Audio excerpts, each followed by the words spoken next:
That's right. Greetings, fellow armchair Imagineers. Tiki here. And Blue Dragon 5. Ladies and gentlemen, tonight we are thrilled and delighted to welcome a very special guest. You see, we of So You Want to Be an Imagineer love fan-driven content and do-it-yourself filmmaking. And boy, does our guest fit the bill there.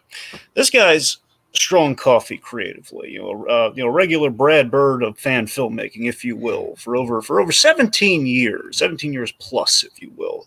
He revitalized the psychological component of the horror film and put the human struggle back into superheroes.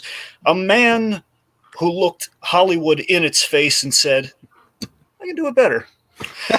Please welcome the next horror meister in the making, the founder of Blinky Productions Incorporated, Chris R. Notarile. Hi. Thank you. No, Back thank when you. we were doing Google Hangout, it used to actually have like an applause button, and that was really helpful. No, I want the Eric Andre audience where it's just like. Well, that's fine. I could be the Hannibal Buress. There you go. All right. So, yes, Chris R. Notarile.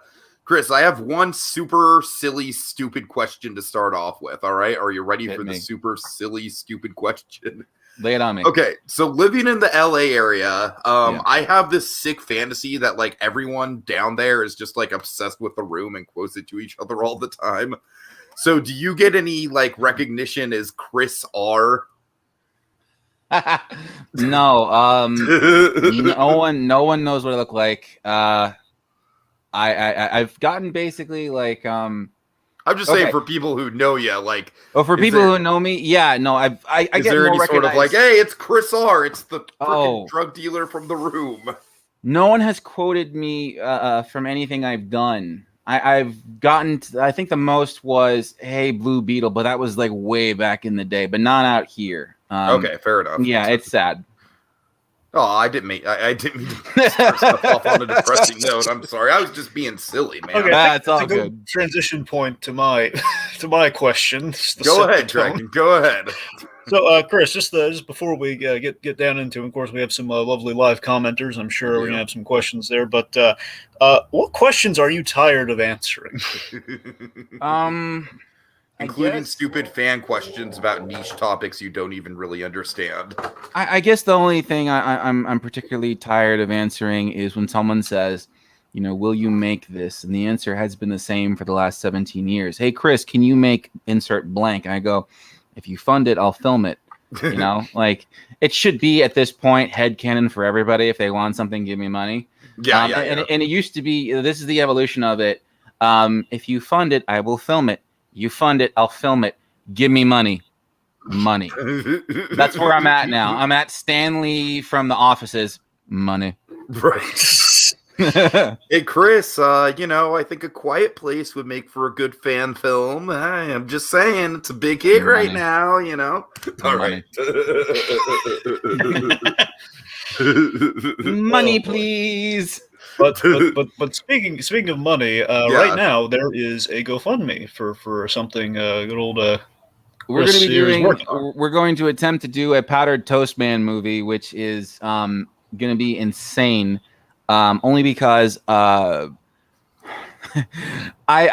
want to make this as close to the cartoon as possible. So there'll be a lot of like homoeroticism and acidy vibes. Like you're gonna feel like you're in like a fever dream watching this. The setup is basically going to be little Johnny has grown up now, and the boy that Powder Toast Man would always visit and fart on his bread.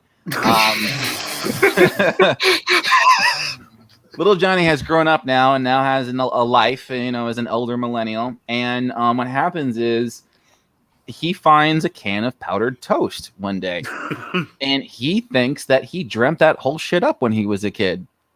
He's just like, oh my God, what? This was real. And he shakes it and opens it, and Powdered Toast Man comes out like a genie.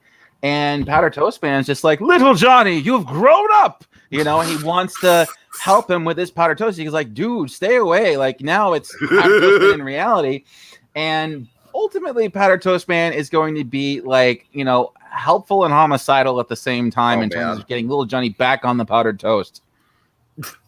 That Chris, everything about that sounds amazing. I just want to state for the record, Chris, I've seen you pushing your crowdfunding for Powdered Toast Man all over the place, and man, if I wasn't in a financial kind of ditch right now, I feel bad for not being able to help out because it is absolutely the project that I would want to throw my money behind, man. Like I want to see this thing. If I make my goal, the goal is I need to get this muscle suit because I want him to be, you know, like huge and everything. I have most of everything else for the costume, but it's just getting that muscle suit that's really gonna, you know, be the icing on the cake here. I'm surprised it's not the toast, but go on. I have an idea. I'm surprised it's not the face. The face. All right, so like I had some ideas. Actually, no, I had some ideas on how to do the face. I think I'm going to make a bread-shaped mask out of foam, which is pretty, you know, cost effective. And then I'm going to digitally impose his face, like annoying orange, onto the bread. So I just want like these big eyes and a big mouth just matted onto this thing where it's just like, "Hello, Johnny." You know, like I can totally picture that. Do you remember? Do you ever see the Incredibles, you know, in-universe commentary on like Mr. Incredible and Pals? No, I think I missed that one. It's amazing. It's on the Incredibles DVDs, like loaded with bonus features, and it's hysterical. I have it. I gotta check it out. Okay. So anyway, the point being, they have this bit where they have it's cruddy animation, wonderfully done. It's like an old school, like almost like lower than filmation, really. And they have like, you know, like the superimposed lips on there for the actors. I'm saying it's like Mr. Incredible with like actual yeah. You know, like Pete Docter's lips, actually. Pete Docter doing the voice Mr. Incredible. It's hilarious. It's basically going to be like that, essentially. And I think that would be terrifying and funny at the same time if done right. So I have to, of course, write the script, and I'm still working on that. I haven't just sat down and really focused on it yet, but the idea is, again, just this fever dream. And I want to have like my most recent image that I shared is just this crotch shot of the red underoos. It just says PTM on it. So, you know, if you're homophobic, you're gonna have a very hard time watching this movie. Then again, why were you watching Ren and Stimpy in the first place, honestly? Yeah. All right. So that all sounds super exciting.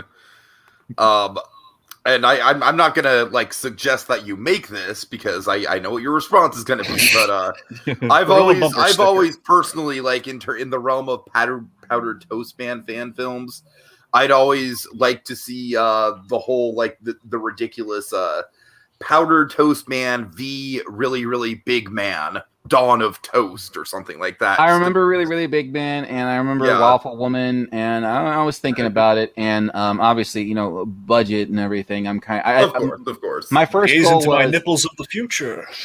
My first goal was to attempt Waffle Woman, and I was trying to think how to make Waffle Woman work within the confines of the story. I'm like, okay, I could either go, you know, realistic and gritty, and I didn't want to do that. And then I, you know, after listening to your last thing about my Freakazoid short, I was like, all right, I kind of want to stay within the realm of the themes of the show and how it worked. And I feel that, you know, it has to be batshit crazy. You can't take a serious tone with Powdered Toast Man. You have to make this feel like you're taking drugs. So I'm going in that direction as opposed to, so that's why Waffle Woman won't work in this particular instance, because you know, the story is nonsensical and has to remain nonsensical. And they already did a nonsensical Waffle Woman story, so I can't think of a nonsensical story with her, unfortunately. Yeah. Makes sense. Okay, Dragon, should we turn to some comments here? Yeah, let's. They're kind of popping off. Yeah, certainly. All right, let's see. So we've got just from the top here, we've got AJ Zyla, who says Chris R is a genius. His ability to make an excellent fan film with limited resources is a testament to his work ethic and creativity. I don't see a question, but thank you, AJ. How can he do it? At that point, I was just kind of like reading like testimonials, like critic testimonials. All right, let's see. CM Studios echoes that response of what AJ said. And then John Osterman. Ooh, Dr. Manhattan himself is in the room. Oh my god. Okay. We've got royalty. I have a question for Chris R. Why are your films not shot at 24 frames per second? Well, they're rendered Such out. a ponderous man, that Dr. Manhattan. Well, I'm sorry, they go ahead. currently, as of 2018, my films are now all rendered out at 24p, but my camera shoots at 30p. And prior to realizing, I knew it was 30p and everything, but when I was editing on my computer, it looks fine.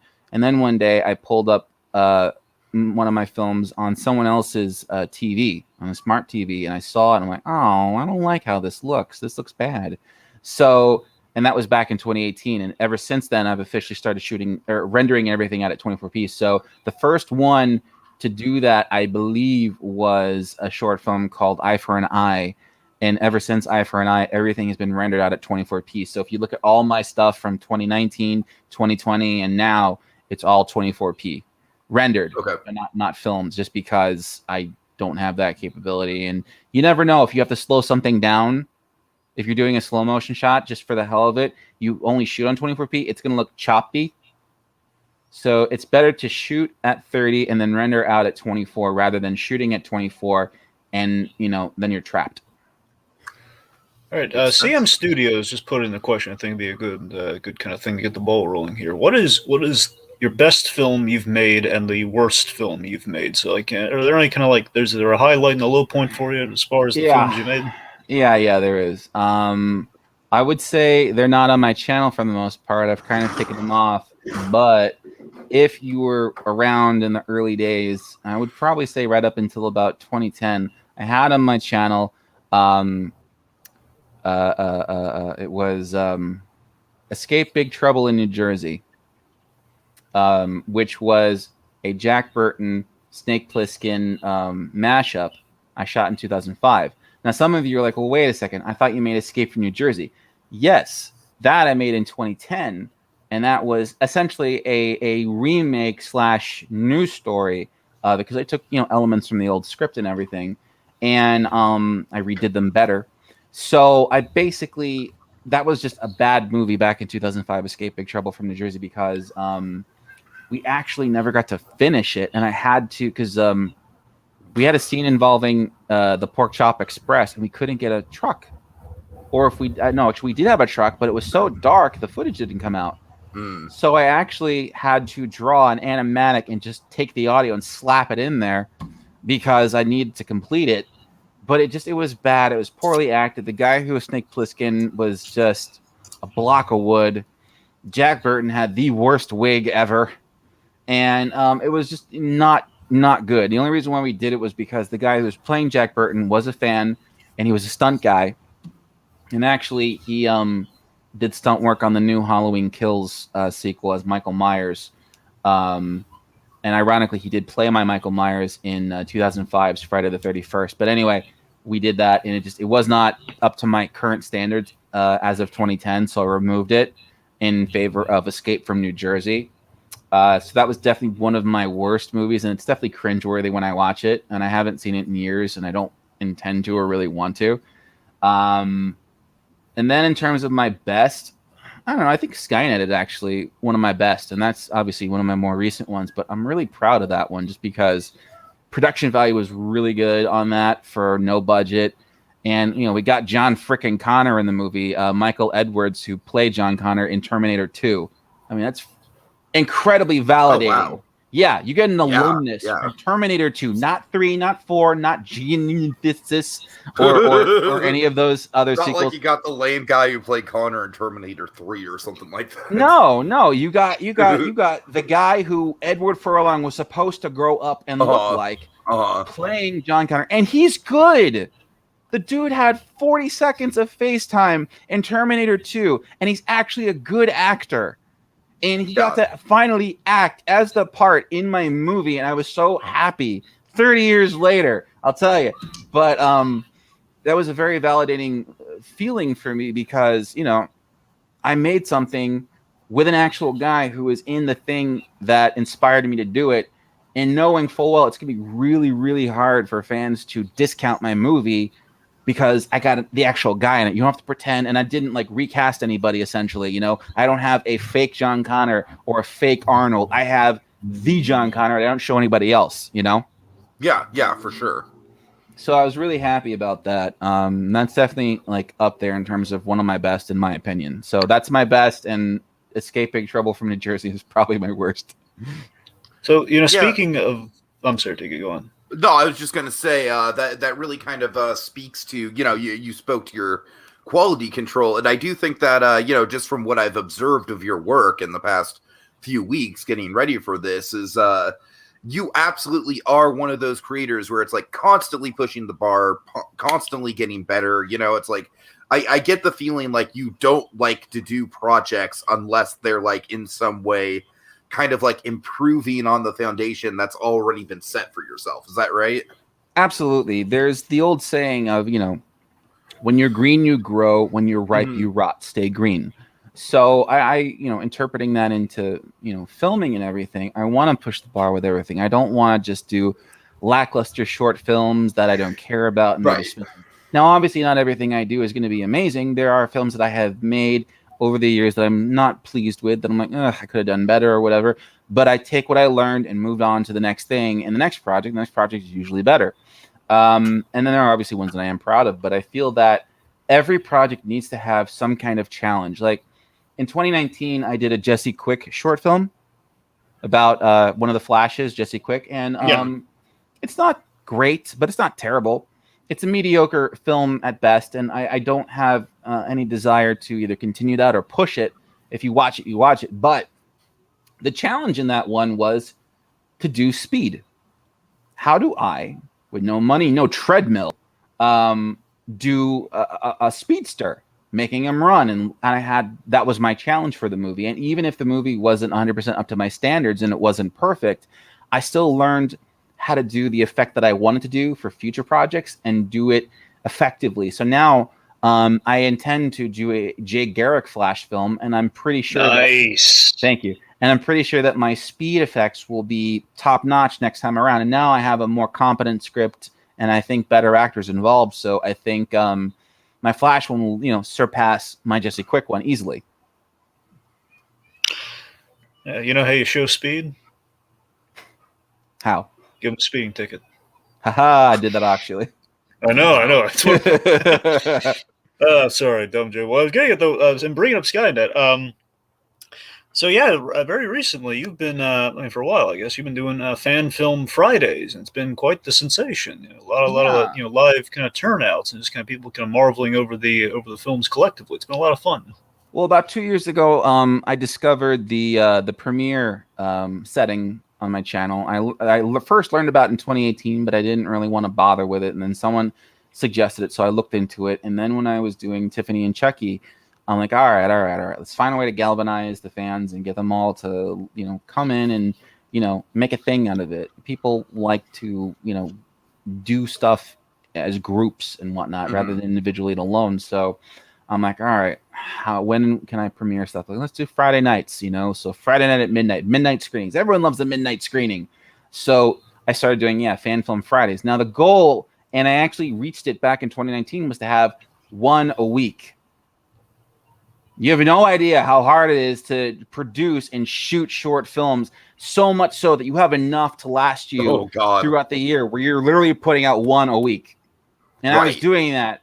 And I was really happy about it. And then, COVID killed everything. It killed my 2020 momentum. So now I'm trying to get back on the ball. But over the course of 2020, I started doing radio plays. So now I'm not doing Fan Film Fridays every week. I'm basically either doing them bi-weekly or at least once a month. I want to at least have one fan film a month. But what I do want to do weekly is every Tuesday is going to be a new radio play from me. Mm-hmm. So I do radio plays, audio dramas, and whatnot. And if it's not that, it'll be an original short film. Tuesdays are reserved for original stuff, and Fridays are reserved for fan films and Blinky.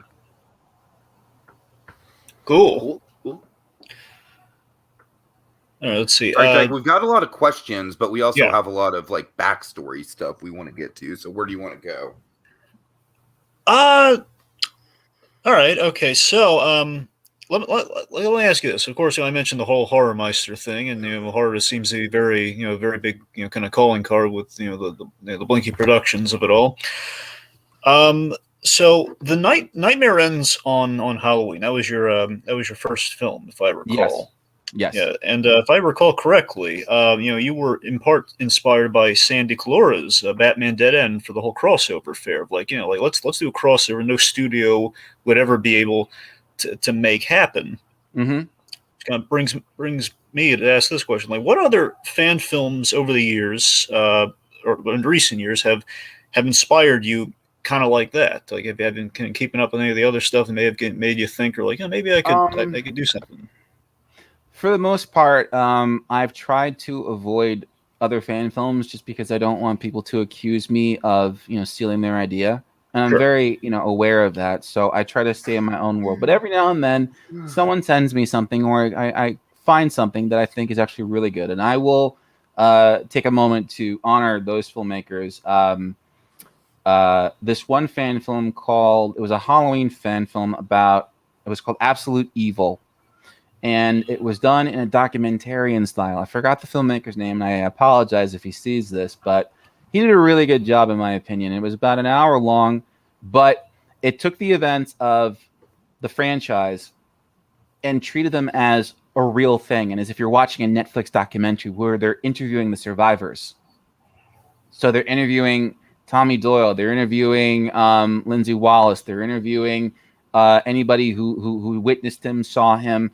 And the way it was edited and the way the actors were, for the most part with improvisational dialogue, and the way it was framed and shot, it felt very real, in my opinion.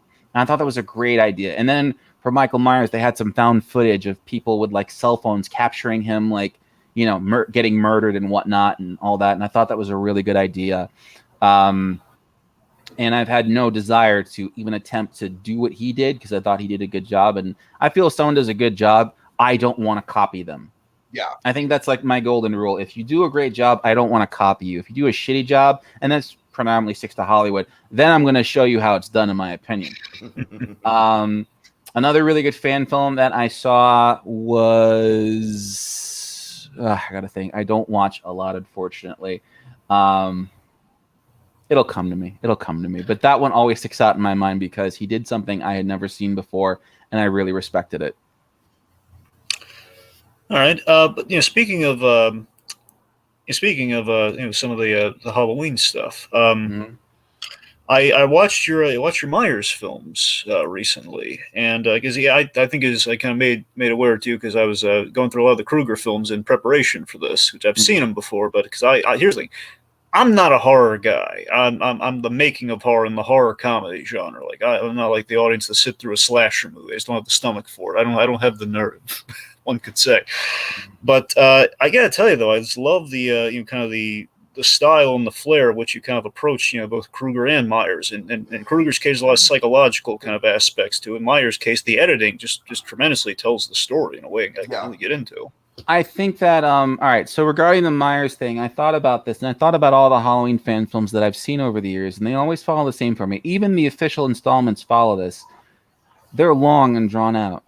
Every Halloween fan film usually involves teenagers or 20-somethings who are going to meet up, talk about random bullshit, hook up, and then get picked off one by one by Michael Myers until we reach our final girl and she gets chased to the end while someone is trying to stop Michael, whether it be Sam Loomis himself or his son or his nephew or his someone, whomever, who gives a shit.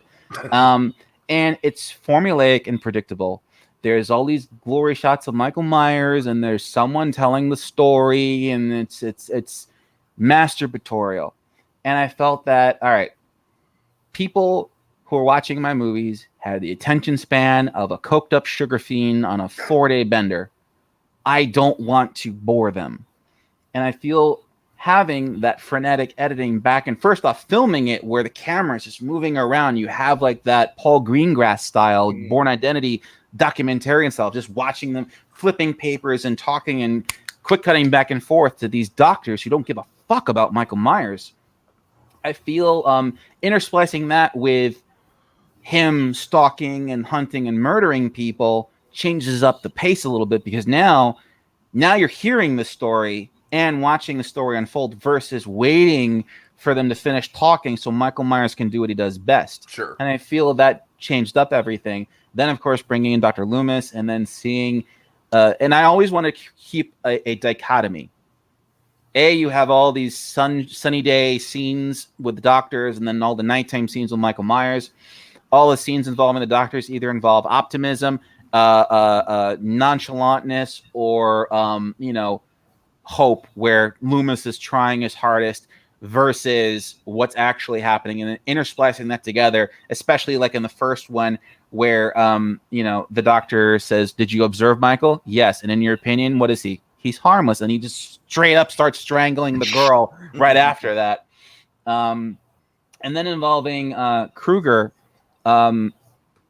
In all of the Nightmare on Elm Street movies I've seen and fan films I've seen, again, it's the same thing. It's people who are partying or drinking or going to sleep, or they're becoming psychologists. It's a lot of setup. It's a lot of setup. And no one cares because we know this already. Don't remind me of what I know. Show me something I haven't seen before. And I felt that with Krueger, we've never indulged in Freddy Krueger, the human child murderer. Neighbor under your nose. Exactly. And I wanted to really play that up. I wanted to just say, all right, screw it. We're going to kill some kids. And it's going to be mean and nasty and cold. And I'm going to treat them as if they were adult actors, Like, why is it that Freddy Krueger is only hunting teenagers in A Nightmare on Elm Street? He should be going after children. All right, fine. They aged up, whatever. And I even had to justify that in my final short film. Or second to final short film, but I wanted to really just go the distance and say, okay, he go and murder some kids, and we have him. And I wanted to do the cliches too. I wanted to do the stranger danger. This is how he abducts a child. I wanted to do the, this is how he hunts a kid. And kind of gave him like almost like a Pennywise,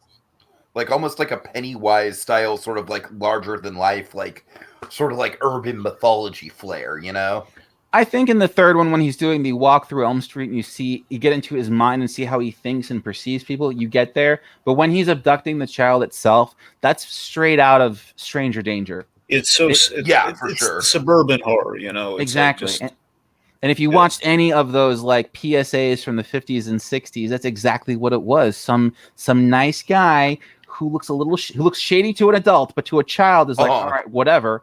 And it's just like obvious this guy's bad, but the kid's like, okay, I'll go with you. My mommy's in danger. And then that's the end of that. And I feel that showing Freddy Krueger as a human being and just seeing how he just delves into and descends into this evilness. And the whole time you're just like, he has a daughter. Yeah, and he has a daughter too. I know, the Catherine stuff was really what drew me in. Like, oh my God, like we're seeing just kind of, again, the dichotomy you're speaking of. It's like, he's killing children, yet he seems to be a good father. Kind of bringing a little bit of a Scary Terry heart to the Freddy Krueger role. Exactly. And I 100%, and this is before Scary Terry, or at least before I saw it, I wanted to really drive the nail home that he was not an abusive father. Yeah. He was not a redneck. He was not white trash. He was a good person. He was not a hobo, not a drifter. And one thing I really wanted to do, just to be a dick, there are so many people and fangirls specifically who like have the hots for Freddy Krueger. And I'm like a burn victim. I know. But they're like, oh my God, Freddy Krueger's so hot. I fantasize about him. And I'm like, oh, do you? Well, come see my short film. Are you still attracted to him now? He's murdering children. Well, this is what you're fapping to, guys. Given the amount of Ted Bundy fangirls that are sadly still out there, I don't know. Look at him take that wallet-sized photo. It's ridiculous. It's ridiculous. But yeah, I wanted to leave no stone unturned, and I wanted to expose all those people and go, look, if you're fapping to Freddy Krueger, this is what you're fapping to, and I want to remind you of that. If you continue to fap, so be it. But now you know, he murders children. I think the coolest thing with your take on horror to me has been, the mastery over the aftermath. Like, look at, I believe chronologically, well, sorry, not chronologically, I think just in terms of you making them, I believe was the first one, A Tale from Elm Street, the interrogation one. just you never see the aftermath, and just and Sean Parr, by the way, he just perfectly cast in the John Saxon role, perfectly cast as Donald Thompson, I believe. He's just that whole, just the intensity, and just like I believe Roberto Lombardi, he was an ex-cop, right? He's still an active police officer. Yeah, he works for he's basically like an FBI agent for the most part, but he deals with that. Like, he dealt with a lot of sex crimes, he dealt with child abusers and whatnot. So he had a lot of firsthand experience in that department and a lot to draw from. And I'd already been working with him for a couple of years at that point, so it was really good for him to be able to just delve in and understand that mindset way more than the average actor would. Like, you can't fake that kind of feel the authenticity for sure. Yeah, and he's seen that guy on the other end. Yes, he's seen that guy. He's arrested that guy. He's deported that guy, and having to be that guy again. It's hard for an actor to fake that sort of thing with the precise authenticity. And I don't want to knock other performances, but I've seen other people try to do what he did, and it has not worked. Now, of course, fan films out there that are more famous than mine will get all the spotlight and get all the praise. They also came after my fan film, but they're all forced performances where they're trying to just say their words and get very cartoonish and exaggerated. It's just like, that's not how it happens, dude. That's not how it almost kind of comes across as like a parody. It is a parody, and a lot of people try to do that because they're trying to emulate Robert Englund's Freddy Krueger. I'm playing with power. Right. And they're not realizing, okay, the key to doing this, and I did this when I was Joker in my Joker series, my Mr. J series. Yeah. I did the Heath Ledger Joker, right? Now, I've seen other people do Heath Ledger Joker impressions. People, okay, well, what's the difference between your portrayal and others? And I go, I'm not trying to do an impression of Heath Ledger. I understand the instrument. Heath Ledger is the instrument. So I have to maintain a certain level on my voice, a certain tone on my voice.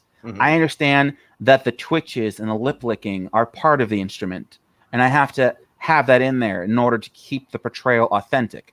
I understand there's twitching and all these things, but I don't want to sound like him to the point where it's just parody or it's just a pale imitation. I want to say my lines. I don't want to repeat what he said. I want to say my lines. I want to say them a certain way and drive home my story and not just recreate what he did. And I think that every actor doing someone else's character needs to remember going into it that you're not trying to recreate what was done. You're trying to take that instrument and play it yourself. For sure. For sure. So Freddy Krueger is an analogy. Instrument. Heath Ledger's Joker is an instrument, and so on and so forth. I love how New Tale, like the ending to the Krueger series, was kind of this perfect wrap up, and of course, great highlight of the Elm Street film that never gets talked about because it always goes to the Dream Warriors. It's always Dream Warriors are the original, but New Tale is like that's Wes Craven coming back. That's like the big kind of heady, like kind of trapped by the role, trapped by the fame, and I wonder how much of that was you, the writer, putting that in there, and Lombardi kind of haven't done the film, hadn't done the role for. Well, by that point, Roberto had definitely gotten a little bit of fatigue from being Freddy because he gets recognized as Freddy more than I've gotten recognized for anything, because he's the front man, he's the lead singer, and I'm the drummer, essentially. No one gives a fuck about the drummer. And so he, when we were doing this, I'm like, all right, well, what was the last minus Freddy vs. Jason, which we technically already done Nightmare Ends on Halloween. What was the last Nightmare movie? And that was New Nightmare. And I'm like, all right, well, what is New Nightmare? And I explored that, and I go, okay, that has to be our ending. We have to end with New Nightmare too. How do we do New Nightmare? And I'm like, all right, well, obviously, we have to go meta.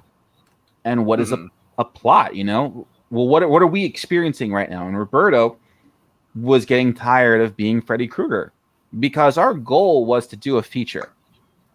I tried to get the rights. I tried my hardest to get in touch with New Line and the Craven estate and all these things just were a damn mess, and it never panned out for us. And it's like, all right, well, if we're not going to do the feature, we're not going to do it anymore. We want We want to not only be known for Freddy Krueger.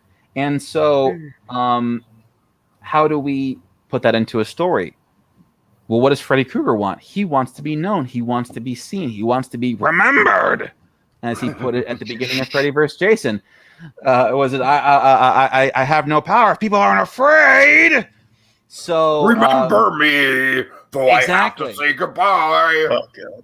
So I just took that element that Freddy Krueger is not done with us because he still wants the story to continue. I'm like, all right, well, what better way to do it than to have Freddy Krueger just win and take over Roberto Lombardi? I mean, eventually, I like that. Yeah. If we ever do another one, fine, but that means Freddy's always there.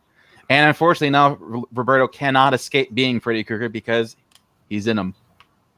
It's very, very prolific, and a little like Nightmare 2. The whole I was wondering how far we go if we do another one, which I'm sure we're not. But like, if he ever like would be like tear himself out of the skin, like similar to that, or something like all creepily. I view it more as just a possession at this point. I don't know if I'm gonna ever have Freddy Krueger burst out of Roberto's chest or anything like that. Just like the claw being a chest burster or something. Yeah, but that's a good call. Yeah.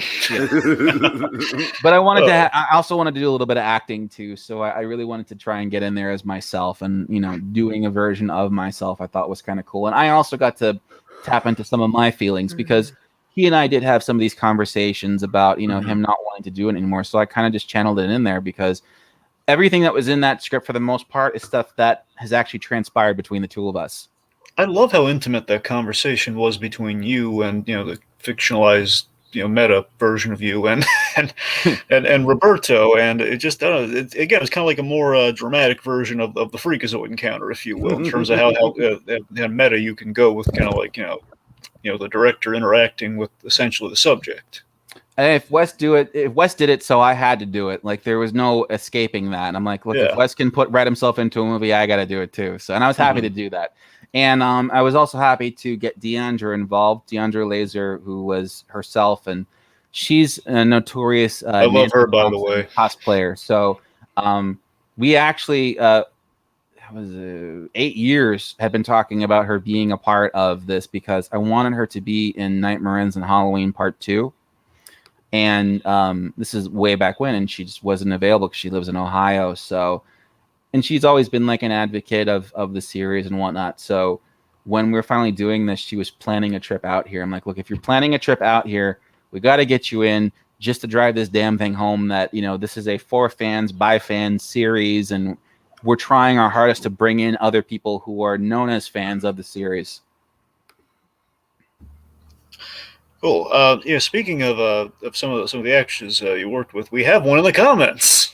What do we got here? We got Lindsay Bean. Oh, there she is. Yeah, straight from the Rick and Morty film.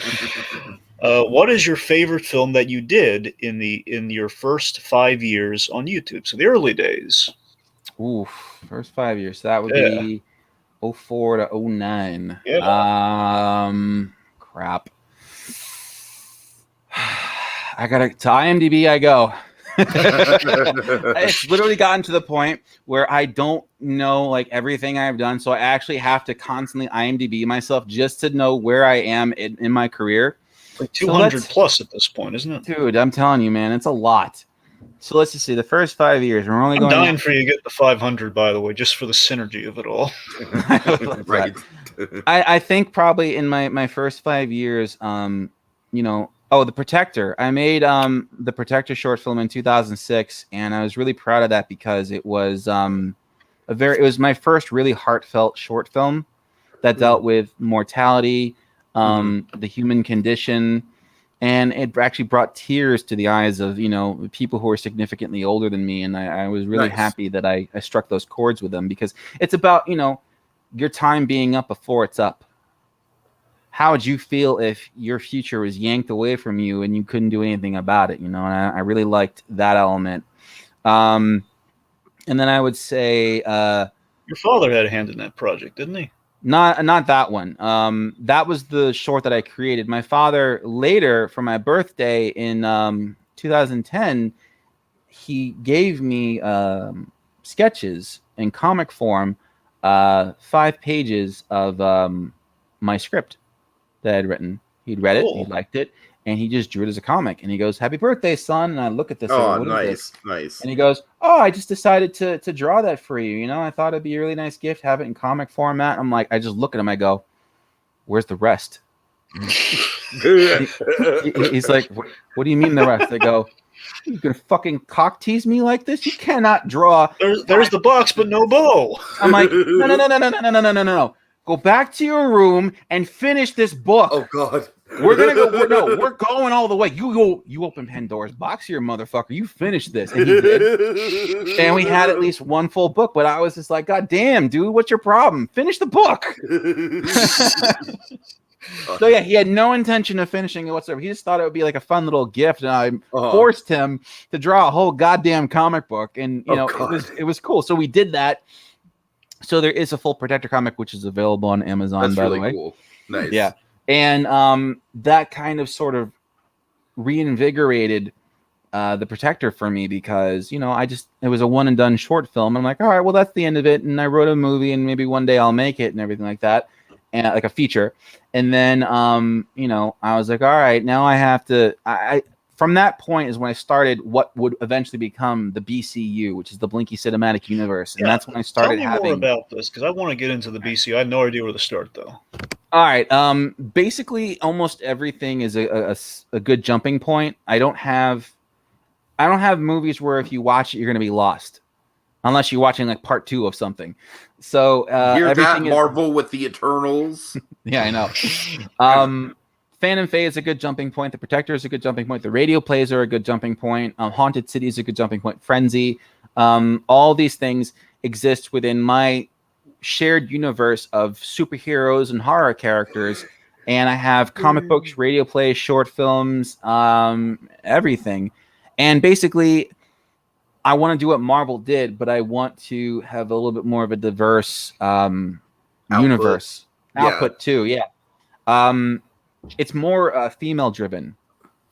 So basically 1 in 10 of my superheroes are male, 9 of them are female for the most part. So interesting. It's a lot more female driven. And then, of course, you know, a lot more representation in terms of characters of color. Trying my hardest to get as many in there as possible. And then characters of different and varying orientations. And, you know, one of the things I also do in my stories is that's not a selling point. I don't delve into characters, you know, romances or sex lives or orientations and shit like that. It's matter of fact. And it's just brought up so casually too. I don't want to devote a whole goddamn story to one of my gay characters' husbands. It's like, as this is my husband, respect him. No, there he is. We're gonna have lunch together. See ya. You know, that's it. For sure. And I think that's a good way to approach it because I want to treat all my characters of, you know, color and different orientations as, you know, straight people have been treated for the last, you know, millennia in media. It's like no one's ever said, "This is my wife. Look at us. We're a heterosexual couple. Respect us." No, it's my wife. Hey. Yeah. You know, totally. So everything in the BC is a lot more nonchalant. Yeah, I hear you. And honestly, I you know, representation is it's something that's tricky because you're right. It can very much easily turn into what you just said. You know. Like, yeah.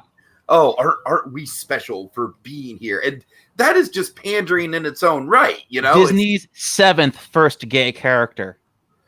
I'll give Disney a tiny bit of credit that character is like better than their other gay characters, but yeah, it's still not. But it's great. their 7th first gay character. I know. Like brandishing the whole first. Exactly. And that's annoying. And also, again, meanwhile, Josh Gad is just sitting in the corner, sad. Like, yeah, he's like, "What? Excuse me?" But that aside, that and then of course, you know, with it being predominantly female, I don't have stories involving "I'm a woman, I can do it." You know, I don't like that fake girl power shit either. How does the saying go? I am woman, hear me roar. Yeah, no. Basically. In my universe, the most powerful characters for the most part are female. So the Centurion, who is my Superman character, she's the de facto Superman. And at no point has anybody been like, "But you're a woman." It's like, so what? Yeah, for sure. All the male characters are like, "She's powerful, dude. I ain't fucking with her," you know, like unless they're a bad guy. And I kind of want to just maintain that in all of my BCU stories because I feel that's just, in my opinion, the best way to tell those types of tales, where it doesn't matter who they are or what they like. You're in it for the story. You're in it for the adventure. Totally. All right, Dragon. Should we double back to some origin stuff? Well, ball's in your court. Then, what would you like to ask? All right. So I'm very curious about, of course, the move from you were initially from New Jersey, and there's a couple things from your backstory that I do generally. I'm just interested in that don't have much to do with fan films. Lay it on me. FAO Schwartz. Oh God. I tried to dissuade him, Chris. I'm so sorry. I gotta know. I'm sorry because I'm more fascinated by the Captain America crossover. By all means, ask him about FAO Schwartz. Where did you find that out? I've been looking into the history of that place. Where did you find that one out, though? Because I know I've said it a couple of places. Where did you find out about FAO Schwartz? I found it out through Dragon. So, Dragon, where did you find it out? I did the research. It was I forget. You did it. You did a podcast. I believe the FAO Schwartz thing. I think came from this horror couple, like this couple dressed up like. Okay, all right, just making sure. Good. I appreciate the effort. All right, so I was 18, and I had just started, attending college in New York at the School of Visual Arts, and I needed a job. So my mom is like, "Well, why don't you get a job if you need money?" And I'm like, "All right, well, where? I'm going to school, woman. What do you want from me? Like you told me to." And she's like, look for a job in the city. And she found FAO Schwartz is hiring seasonal workers. And I'm like, I guess working in a toy store could be kind of cool. Why not? So I went for Christmas season. That would be Christmas of 2001. And I went there and basically I was Bobby the Toy Soldier. They put me in the stupid toy soldier jacket with a hat. And I had to have these like little red dots on my cheeks and everything. And they stuck me outside of the revolving doors, and I had to greet people as they went inside to buy toys. I was a Walmart greeter, but a toy soldier. And every now and then, people, take pictures of me and whatnot. And it was fine. Then they fired me.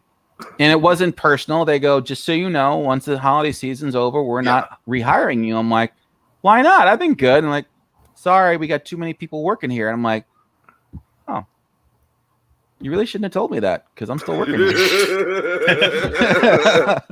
So I just got a little nihilistic and I started saying some weird stuff outside the store. Nothing terrible, but I started messing with people because already it was cold. I'm outside that store for 4 or 5 hours, freezing my ass off in, November and December winter. And they don't even have heat coming down, so I had to stuff up under the jacket, and it just all sucked.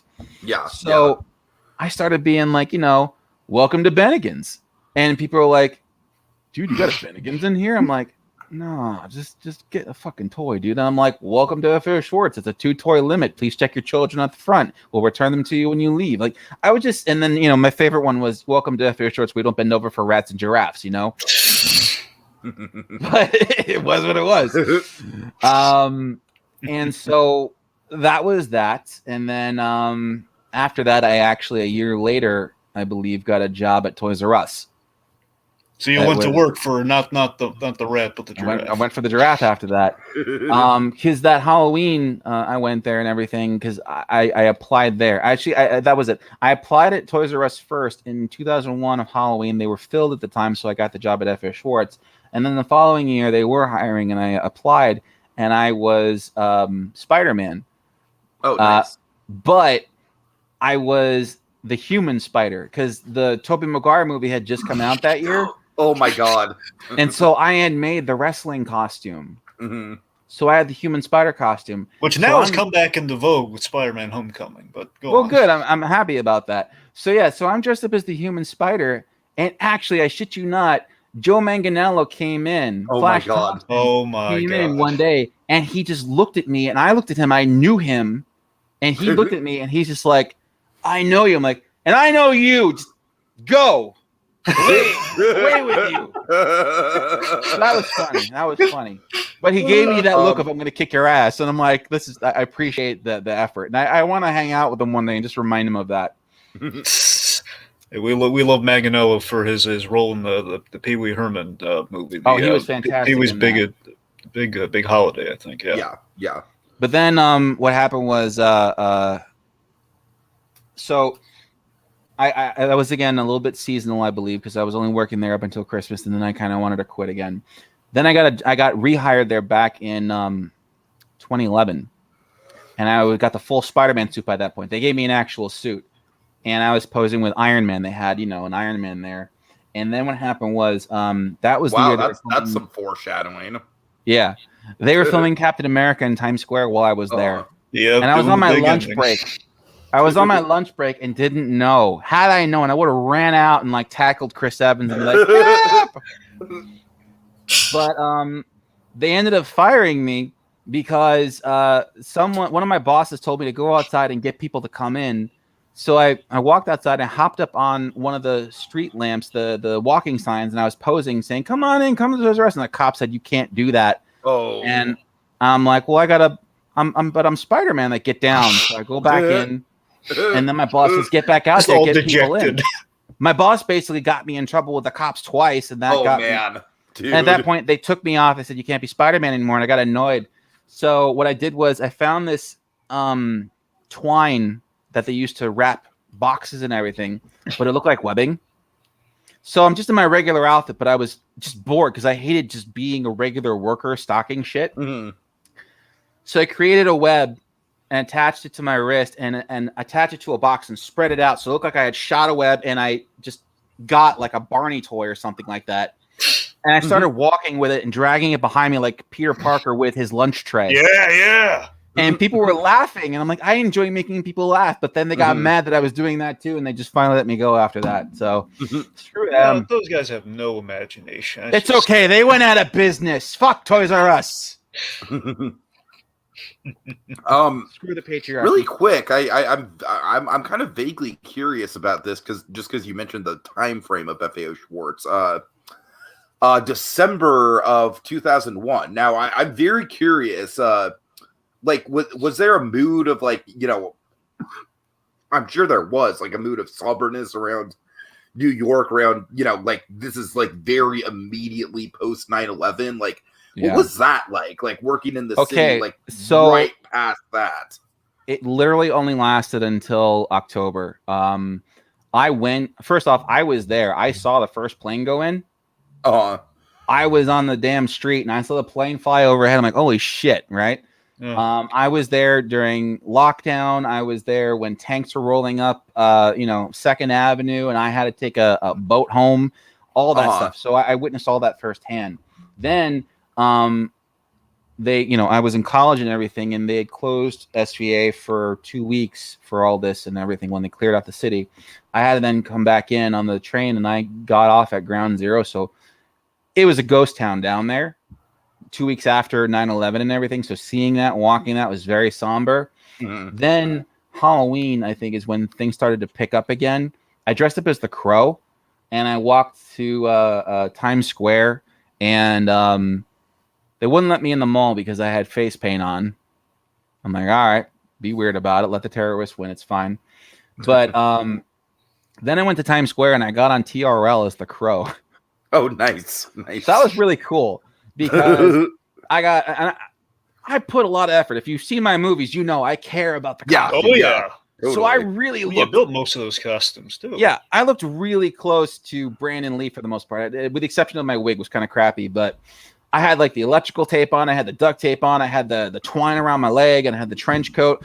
And I'm going through the metal detector like this and everything. And then I walked over to the window and saw screaming teenagers, and it was a really cool thing walking around and everything. But by the time Christmas hit, everything for the most part was back to normal, especially in the touristy areas like FAO Schwartz, where people are there to just shop.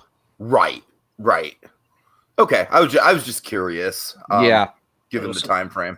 Since we've been talking about New York, go on, Tiki. Well, I think at this point we might want to transition into your migration from the East Coast to the West Coast. How did that come about?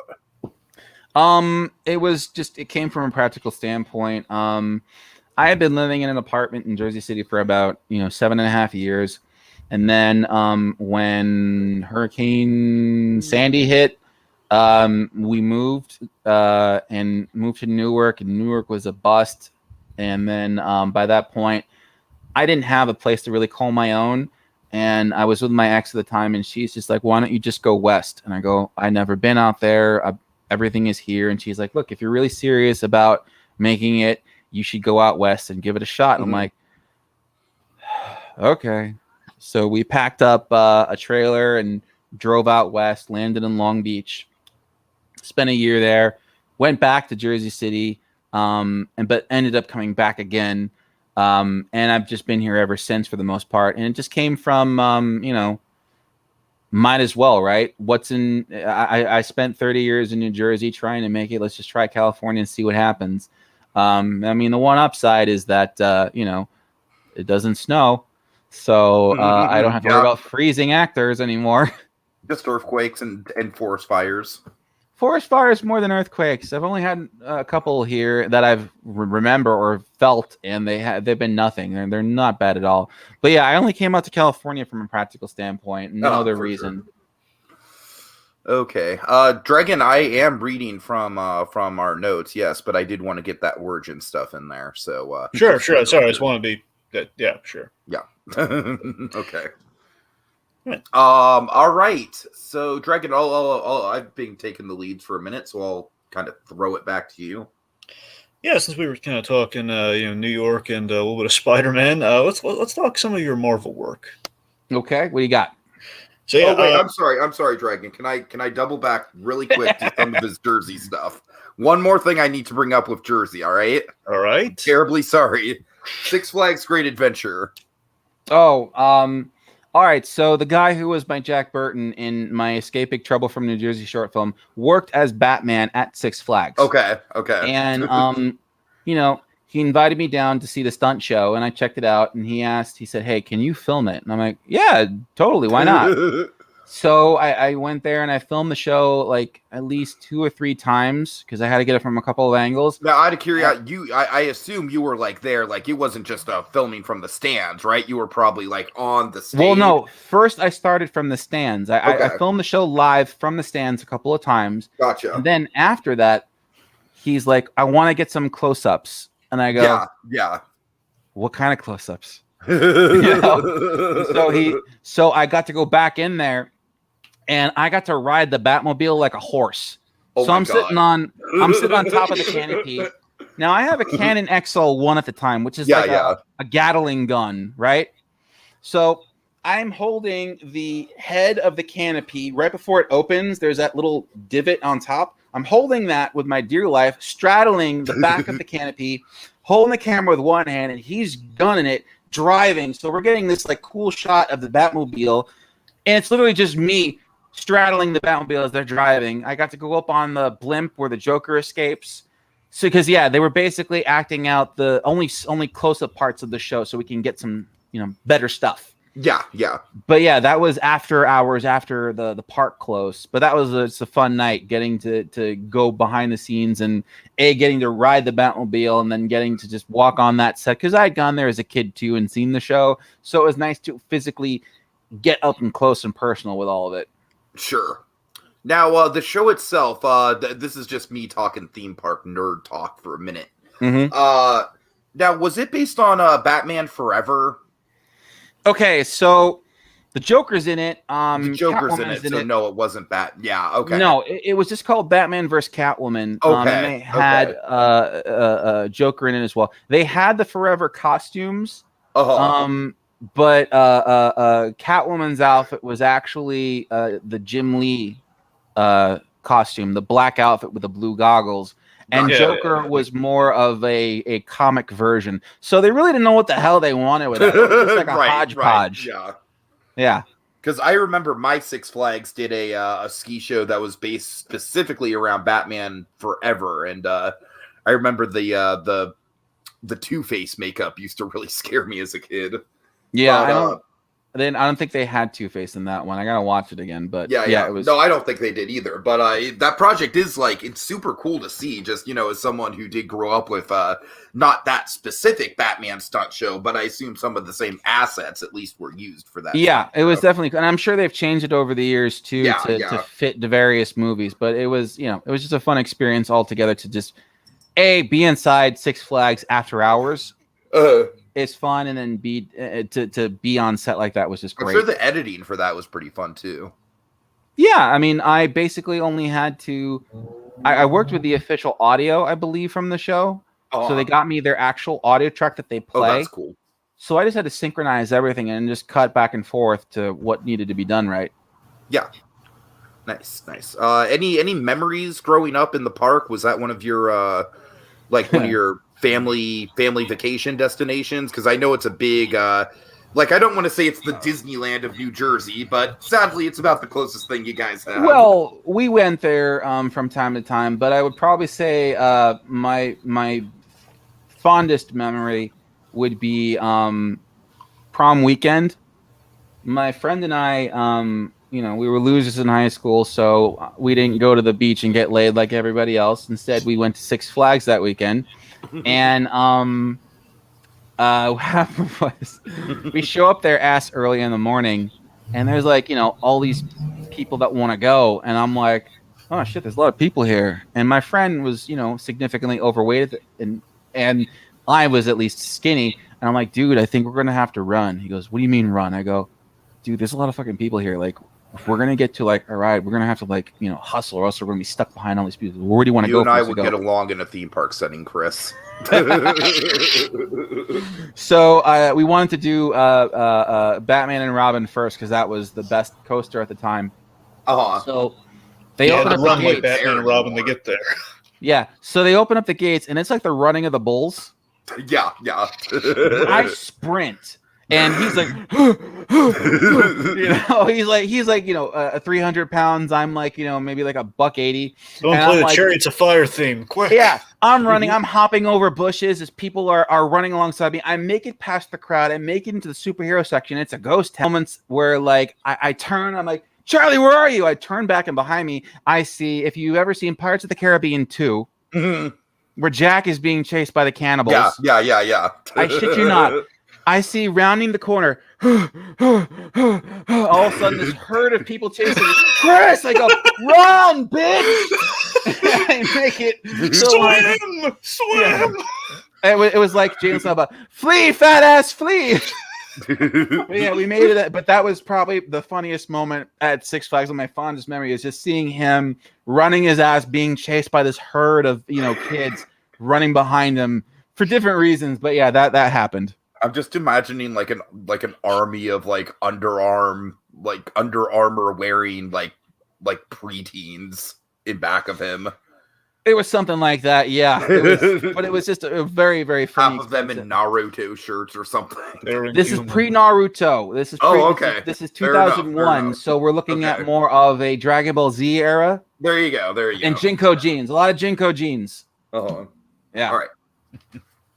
Dragon, yeah, let's get back on track with the Marvel stuff. All right. So, so one of my early intros to not I don't think it's the introduction, but one of the early introductions to your work was your Marvel stuff, which sadly, I guess because of the big boom of Marvel and the years that came, has kind of been suffering a lot of copyright stuff. So it's a little hard. It's not as easy to find as it once was, but when you find it, my God, is it still worth it? It's still tremendous. The problem with Marvel came from Fox, actually. Oh, really? Yes. Because prior to Fox intervening and being, assholes to me, Marvel's official YouTube channel had favorited a couple of my shorts. Oh, nice. And I was like, oh, cool. Marvel approves of this, so I'm good to go. I can do what I want. Then in 2013, I had done a Deadpool web series, and that was starting to go viral. The first episode had gotten 10,000 views in a week, and for that time, that was new to me. I never had something like that happen before, and it was just going really fast. It had gotten onto comicbookmovie.com. They had reported about it, and people were talking about it, and it was doing really well. Then episode 2 came out, and then immediately after that, I got flagged for copyright infringement by YouTube, according to Fox. And I was like, excuse me? But they didn't just flag Deadpool. They flagged 14 of my Marvel shorts. Oh, damn.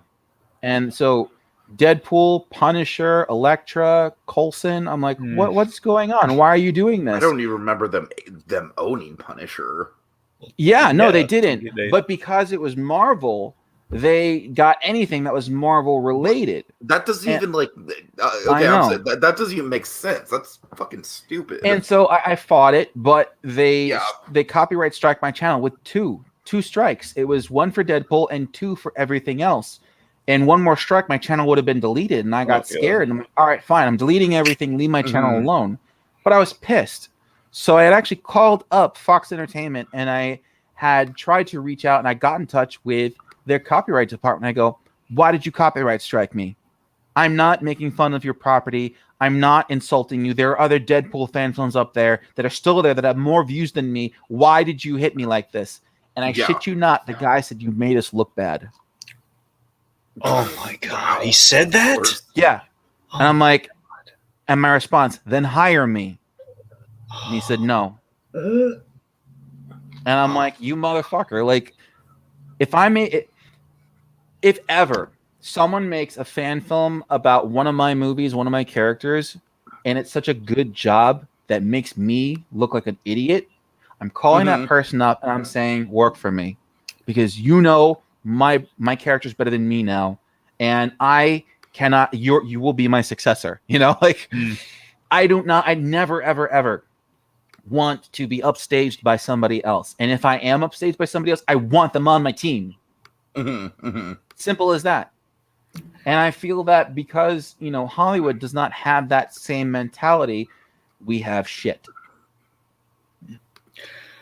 Oh, Chris, let me take a moment here. Just since you've told me that here, I just want to take a moment because while I have you, I just want to profusely, as I've probably done before during like comment form, but just so I can do it here, I want to profusely thank you for that Deadpool series for the 3 episodes that we did get. See, I adore the character of Deadpool, and I was very much looking forward to that movie. I was like, let's say the movie was in production for roughly 10 years. I was involved. I was like tracking it for 7 of those 10 years, and like over the time is like, you know, like I remember when the script leaked, I read once thinking like, okay, like a year or so from now it's going to be out. I'm going to read it once and never going to pick it up again, so I can be surprised. And of course, then 7 years.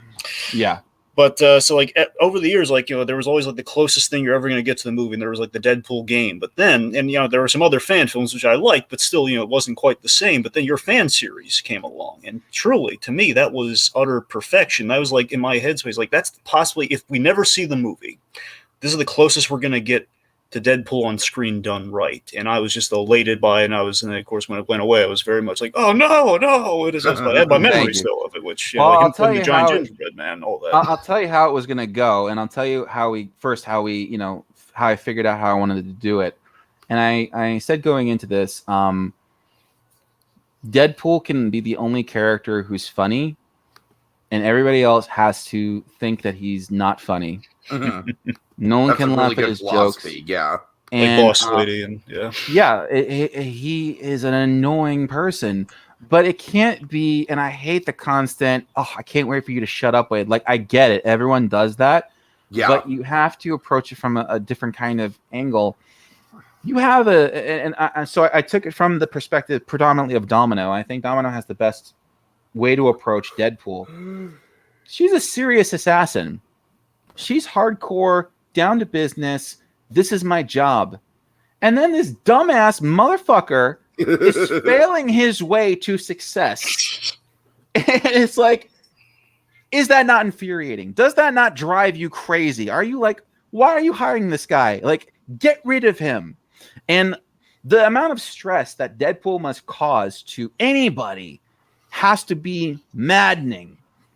And that was the way I wanted to treat Deadpool as a character, was that he is just a obnoxious, annoying, stress-inducing character. But I didn't want it to be, I didn't want his humor to go cute. Because I've seen other fan films where he just like keeps talking about chimichangas and getting way too meta with stuff. Like literally, like I think it was a Typical Tuesday, he uses one of his word bubbles as a shield. Yeah, that's Typical Tuesday. Yeah. And I'm like, he's not the Mask. He can't pull stuff out of thin air. He can't. It's all in his head. So he has to remain a schizophrenic. Schizophrenics can't just manifest what they're seeing and then show it to you. So I wanted to keep that line consistent, that we're just seeing what's in his head, but he physically can't make it interact with the world around him. And then regarding where the story was going to go, episode 4 was going to have this, and we shot it, but I never released it, and I lost the footage over time. We were going to do a Reservoir Dogs scene where, he cuts the ear off of a stuffed animal Mickey Mouse and dances to Stuck in the Middle with You. Nice.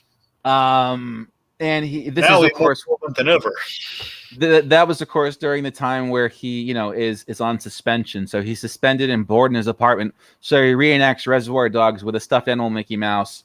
And I filmed it exactly the same way. The camera literally pans away as he cuts the ear off and all that shit. Then Elektra comes in and says, boss lady's been kidnapped. You have to go rescue her. And then he was going to do that.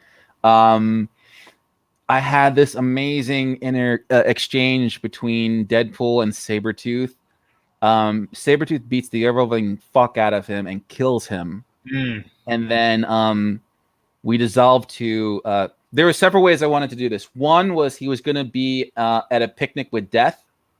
No, my God, yes. Hear me out. That's one. All right. Then there was a second one. Pinkie Pie was going to appear as his spirit animal. Oh, my God. Both were going to have the same conversation, but it was either going to be Pinkie Pie or Death, one or the other. And I was trying to figure out which one I wanted to do. Well, the correct answer is Death, but by all means. I don't know. I think Pinkie Pie is... Pinkie Pie sounds awesome, but I would salivate as a Deadpool fan. Oh, my God. I know. Yeah, but I'd already put out the image of Deadpool with Pinkie Pie, so I kind of wanted to lean into that. Okay, well, that's cool, too. Yeah, but the thing was, it's like, what are you doing on the floor, Mr. Poole? Getting my ass kicked? What should you not be doing? Not getting my ass kicked? Well, what's his weakness? I don't know, carbs. And ultimately, Death / Pinkie Pie says, you know what you need? And she gives him the script and just smacks him in the face with it. Oh, my God, yes. And then he wakes up. And I wanted to have Rob Zombie's More Human Than Human playing as Deadpool says, you're fucking pathetic. And all of a sudden the hand raises. That's not what your mother said. And he just turns. What did you say about my mother? Sabretooth really loves his mama. And Deadpool starts talking about how he ran a train on her with Wolverine. Oh, man. Oh, man. And he's like, you motherfucker. He goes, that's what she said. And then, Deadpool fights and kills Sabretooth ultimately. But I want to just have this bit where he's just like, that's right, I fucked your mother. I found her, dug her ass up, and I fucked her. And let me tell you, for a dead lady, she was pretty limber on her feet.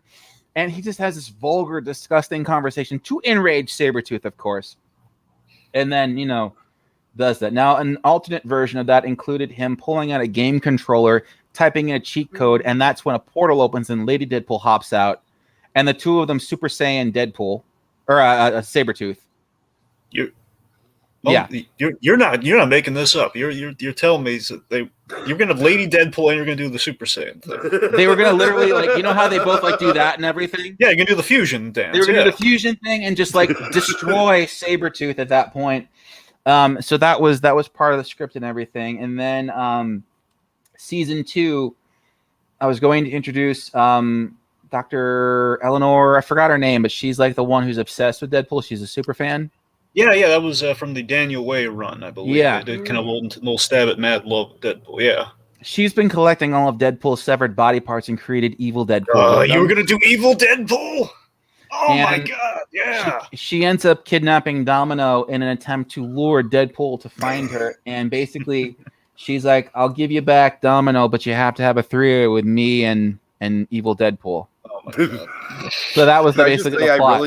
I really appreciate this conversation just because I am a super surface level Deadpool fan, but Dragon's the fanatic, and so I'm having a lot of fun just hearing Dragon salivate over all these ideas. This show, they were oh my God. Forget these Bob Burgers writers they got on Deadpool 3. They gotta come to their senses and find, of course, Chris Notarile. They really got and then back in 2015, we were going to do a hybrid script of all of that and try. It was going to be called Not Deadpool.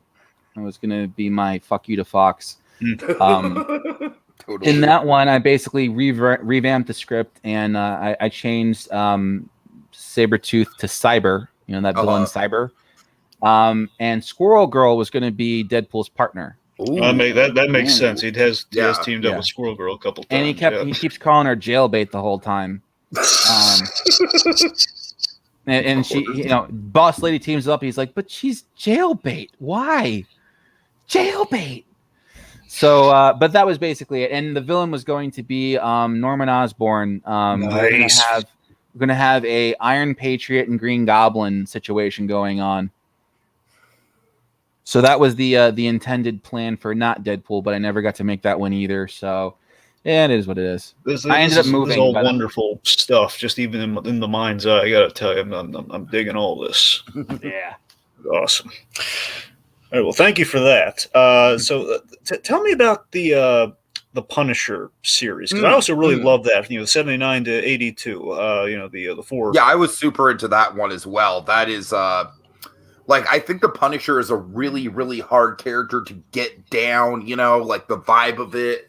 And I think I'm not a big reader of the books, but I've read enough of the books to know that you really captured that kind of dark and gritty sort of street level tone. Very Max meets War Journal, Yeah. I had that all came from a couple of things. I had started getting into punk rock, 70s punk rock. And I'm like, I need an excuse to do punk rock. And I had just started. I had gotten a copy of Born, the Vietnam story. Yeah, and I'm like, oh, this is great, but there was one part in there that kind of stuck with me, and it's like, how do you explain who Frank Castle is? You go through the movies. The first movie, and I think the Dolph Lundgren movie actually surmised him the best. There's a great scene with Louis Gossett Jr. where he's just basically screaming at Frank, being like, you've been at this, and and I put this into my short, but he almost says, you're making a war for yourself. And I like that idea. The Punisher's a serial killer, dude. He's not a hero. He's a serial killer. He's Dexter, but with guns. Dexter with bullets. And I thought, all right, that's an interesting take. This guy isn't out there to actually serve justice. This guy is looking for a reason to kill people. Totally. Yeah. How do you do that? And I wanted to, of course, and I remember the conversation that really kicked the whole thing off was I had just seen Warzone, and I had seen previous to that the Janisher, and I didn't like how they kept changing the Punisher's backstory. That he was a cop, or he was a secret agent, or he's an Iraqi vet. I'm like, the only Punisher that ever truly works is the dated Vietnam era Punisher, because that guy has seen shit. That is the guy who is the Punisher. The only way to do the Punisher is a period piece. I should make a period piece. Such a great idea.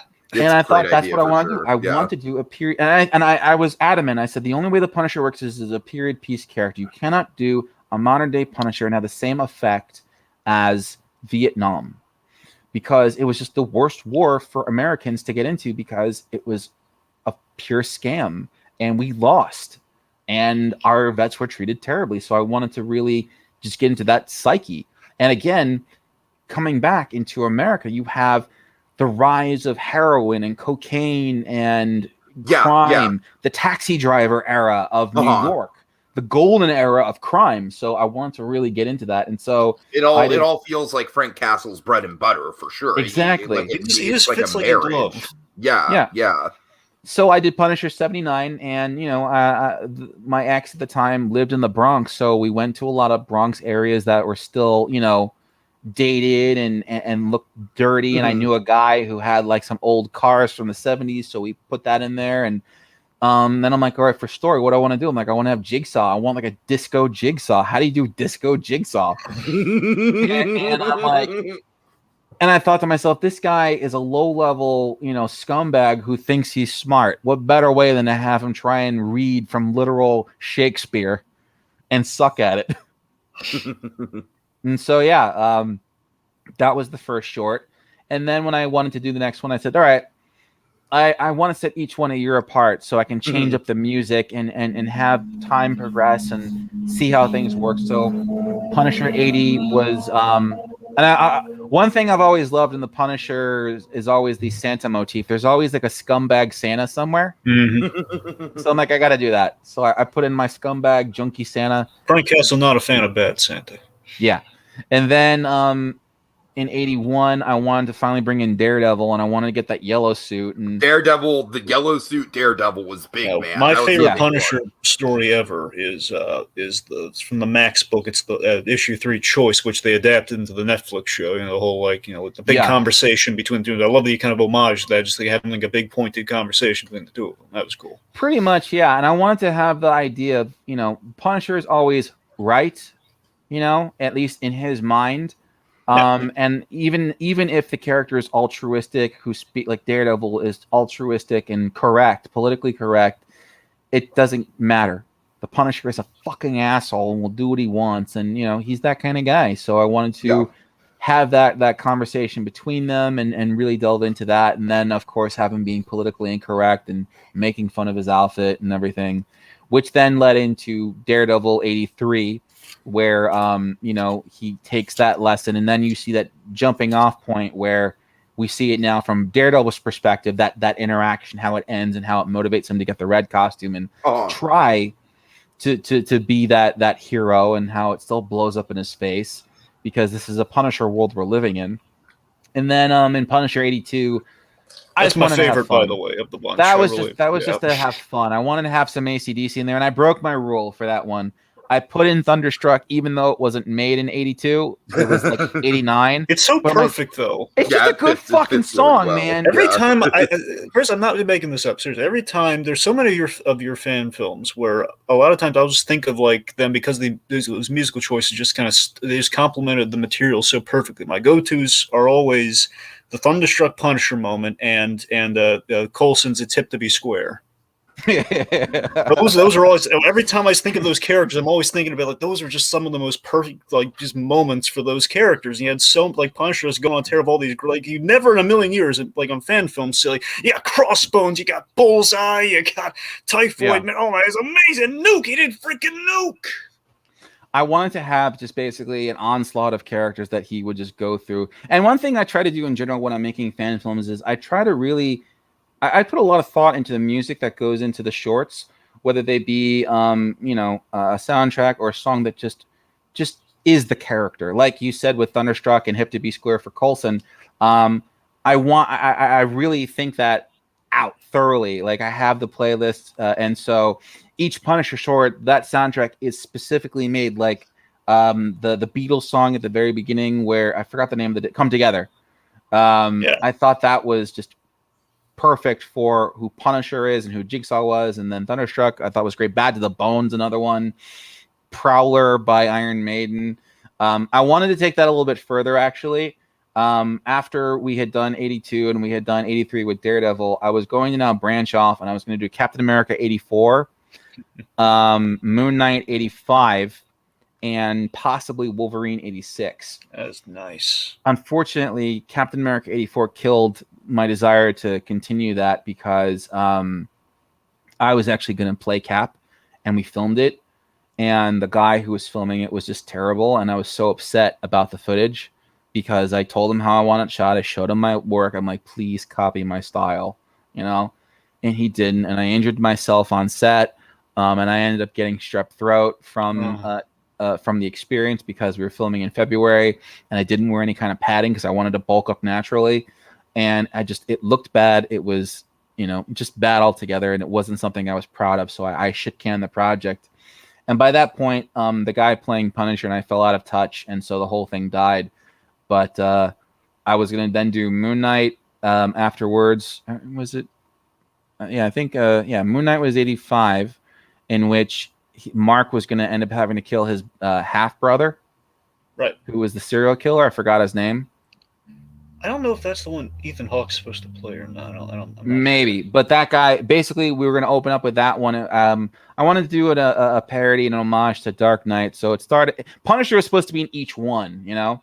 So in Captain America '84, he gets unfrozen. It's the day he's unfrozen in New York, and running through the city like a wild elephant. And then he comes to foul Punisher, and the two of them duke it out until Punisher realizes who it is. Oh God, that sounds great. And then you have Cap basically coming out of PTSD, where he's like, "Did we win?" You know, having that conversation. Then Nick Fury shows up and takes him. White Nick Fury. We're gonna have White Nick Fury for that one. Yeah, sure. Yeah. Takes him in and says everything's fine and blah blah blah. Then in Moon Knight, Punisher is interrogating Finn Cooley. Oh yeah, Finn Cooley, of course. That would have been fun.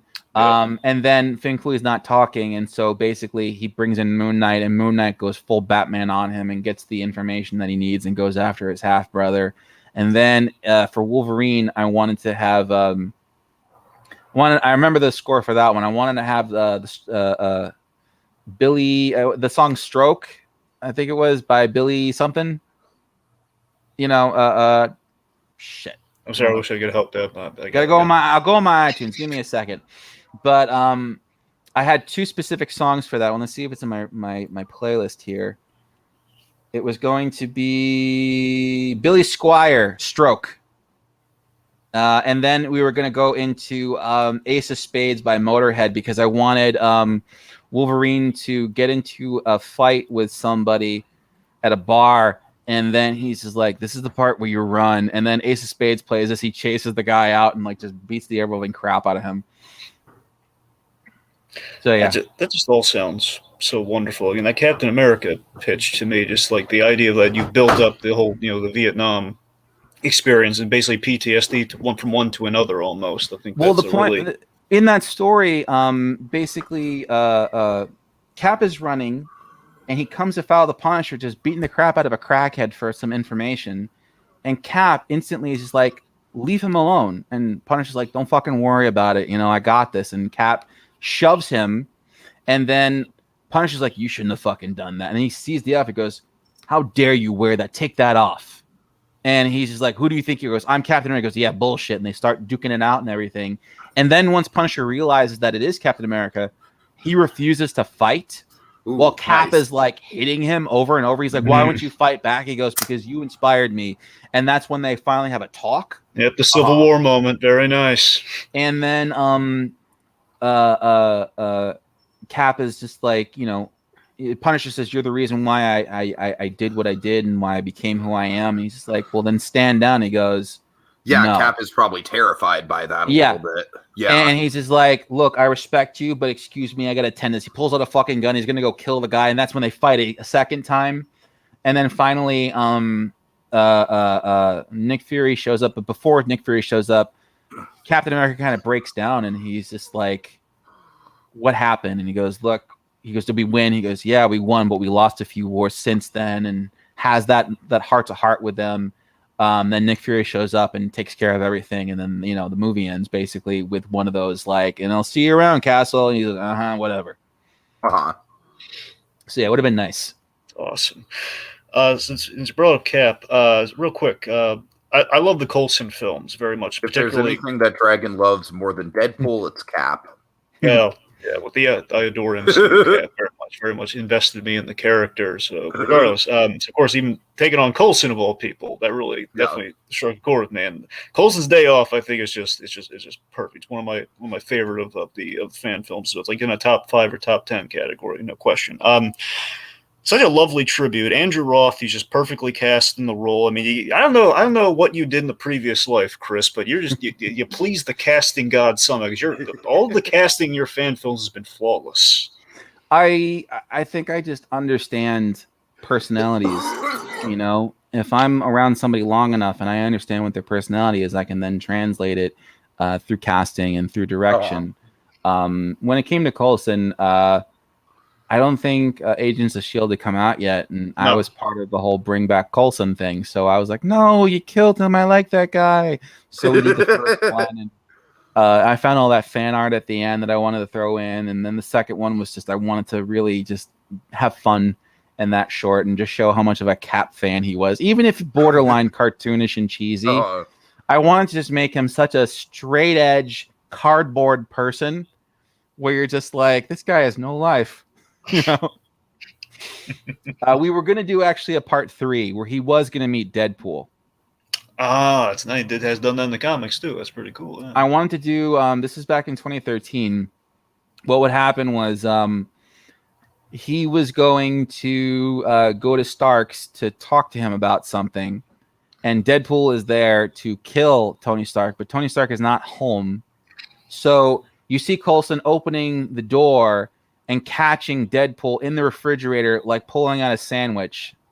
And he's just like, can I help you? He's just like, I'm here for a sandwich. He goes, who are you? You just see Deadpool in full costume just trying to be like, there's nothing going on here. I'm here for the sandwich. And he's like, and he won't leave the sandwich alone too. Like everything goes back to the sandwich. He's like, much like the Gutierrez freakers been enough with the sandwich already. Yeah, and it's just like, so you're here to kill Tony Stark? Yes. Are you going to eat that sandwich? Because it's just like, I'm going to have to stop you, son. You know, and so that was the discussion between the two of them. But it did borderline Freakazoid territory, and I was aware of that, and we never got around to making it. But yeah, it was basically Coulson walks into Stark's home or apartment, one of his many apartments, and Deadpool is there. He was going to kill him, but he got distracted with the sandwich. Oh my god, that's great. Yeah, that is very, very on brand for Deadpool. Thank you. And that's another thing. Like, I feel like with all you do, you know, you have a lot of just a ton of you dabble.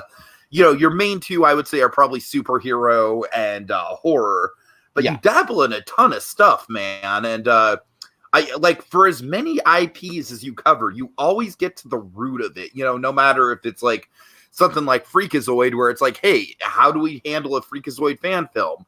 Well, we do a fan film about Freakazoid making a fan film, and we break the fourth wall, and we reference Spielberg and the rights and everything, you know? Well, we almost reference Spielberg.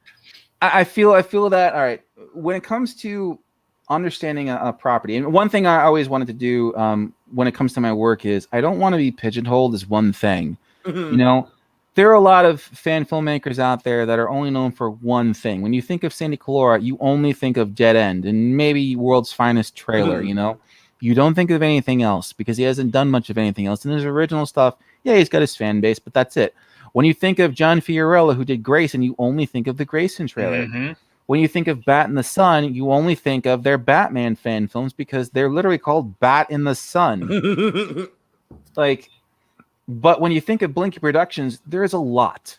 Yeah, and definitely. you may like, oh, when you think of Blinky Productions, like, oh, Myers, Kruger, Chucky, sure. But to somebody else, they're gonna think of other stuff. They're gonna say Deadpool. They're gonna say Punisher. They're gonna say Power Girl. They're gonna say it depends. There are so many different things I've done that it appeals to a broad spectrum of fans that, you know, literally eras at this point of my work. You could have people like, oh yeah, Power Girl and Catwoman, and then other people who would say more modern stuff like, oh, the radio plays, or it. I like that. I like not being pigeonholed into one specific thing. Yeah, totally. And like I said, just, you know, not only do you have just a wide variety of content out there, but like for every fan film you do, you put the heart into it. You make sure that it's something that the fans of the property would actually want to see. I feel that Tony Stark summed it up best in Avengers when he came back in the first film and he started talking about, you know, I think it was like quantum theory and what's her face, Agent Maria Hill. Maria Hill says, "When did you become an expert?" He goes, "Last night." Yep. Right. I feel that if I'm going to tackle any subject, I need to be an expert in it, even if I'm not an expert in it currently. And I will always do that research beforehand. And I will never write a script without not knowing what the fuck I'm talking about. And I feel that that is what sets a lot of my work apart from others. And then, sorry, my cat just went through the damn garbage. Why, cat? Why? I am doing an interview. Oh, man. Rude. Edit that out. You can't. It's live. We'll fix it in post. Anyway, I feel that there are two key elements to making anything that is not yours, or even if it is yours. You have to be an expert in the subject matter that you're talking about. So you have to know intimate details about the character, enough to be able to simulate their personality, how they speak, how they act, how they would react in a certain situation.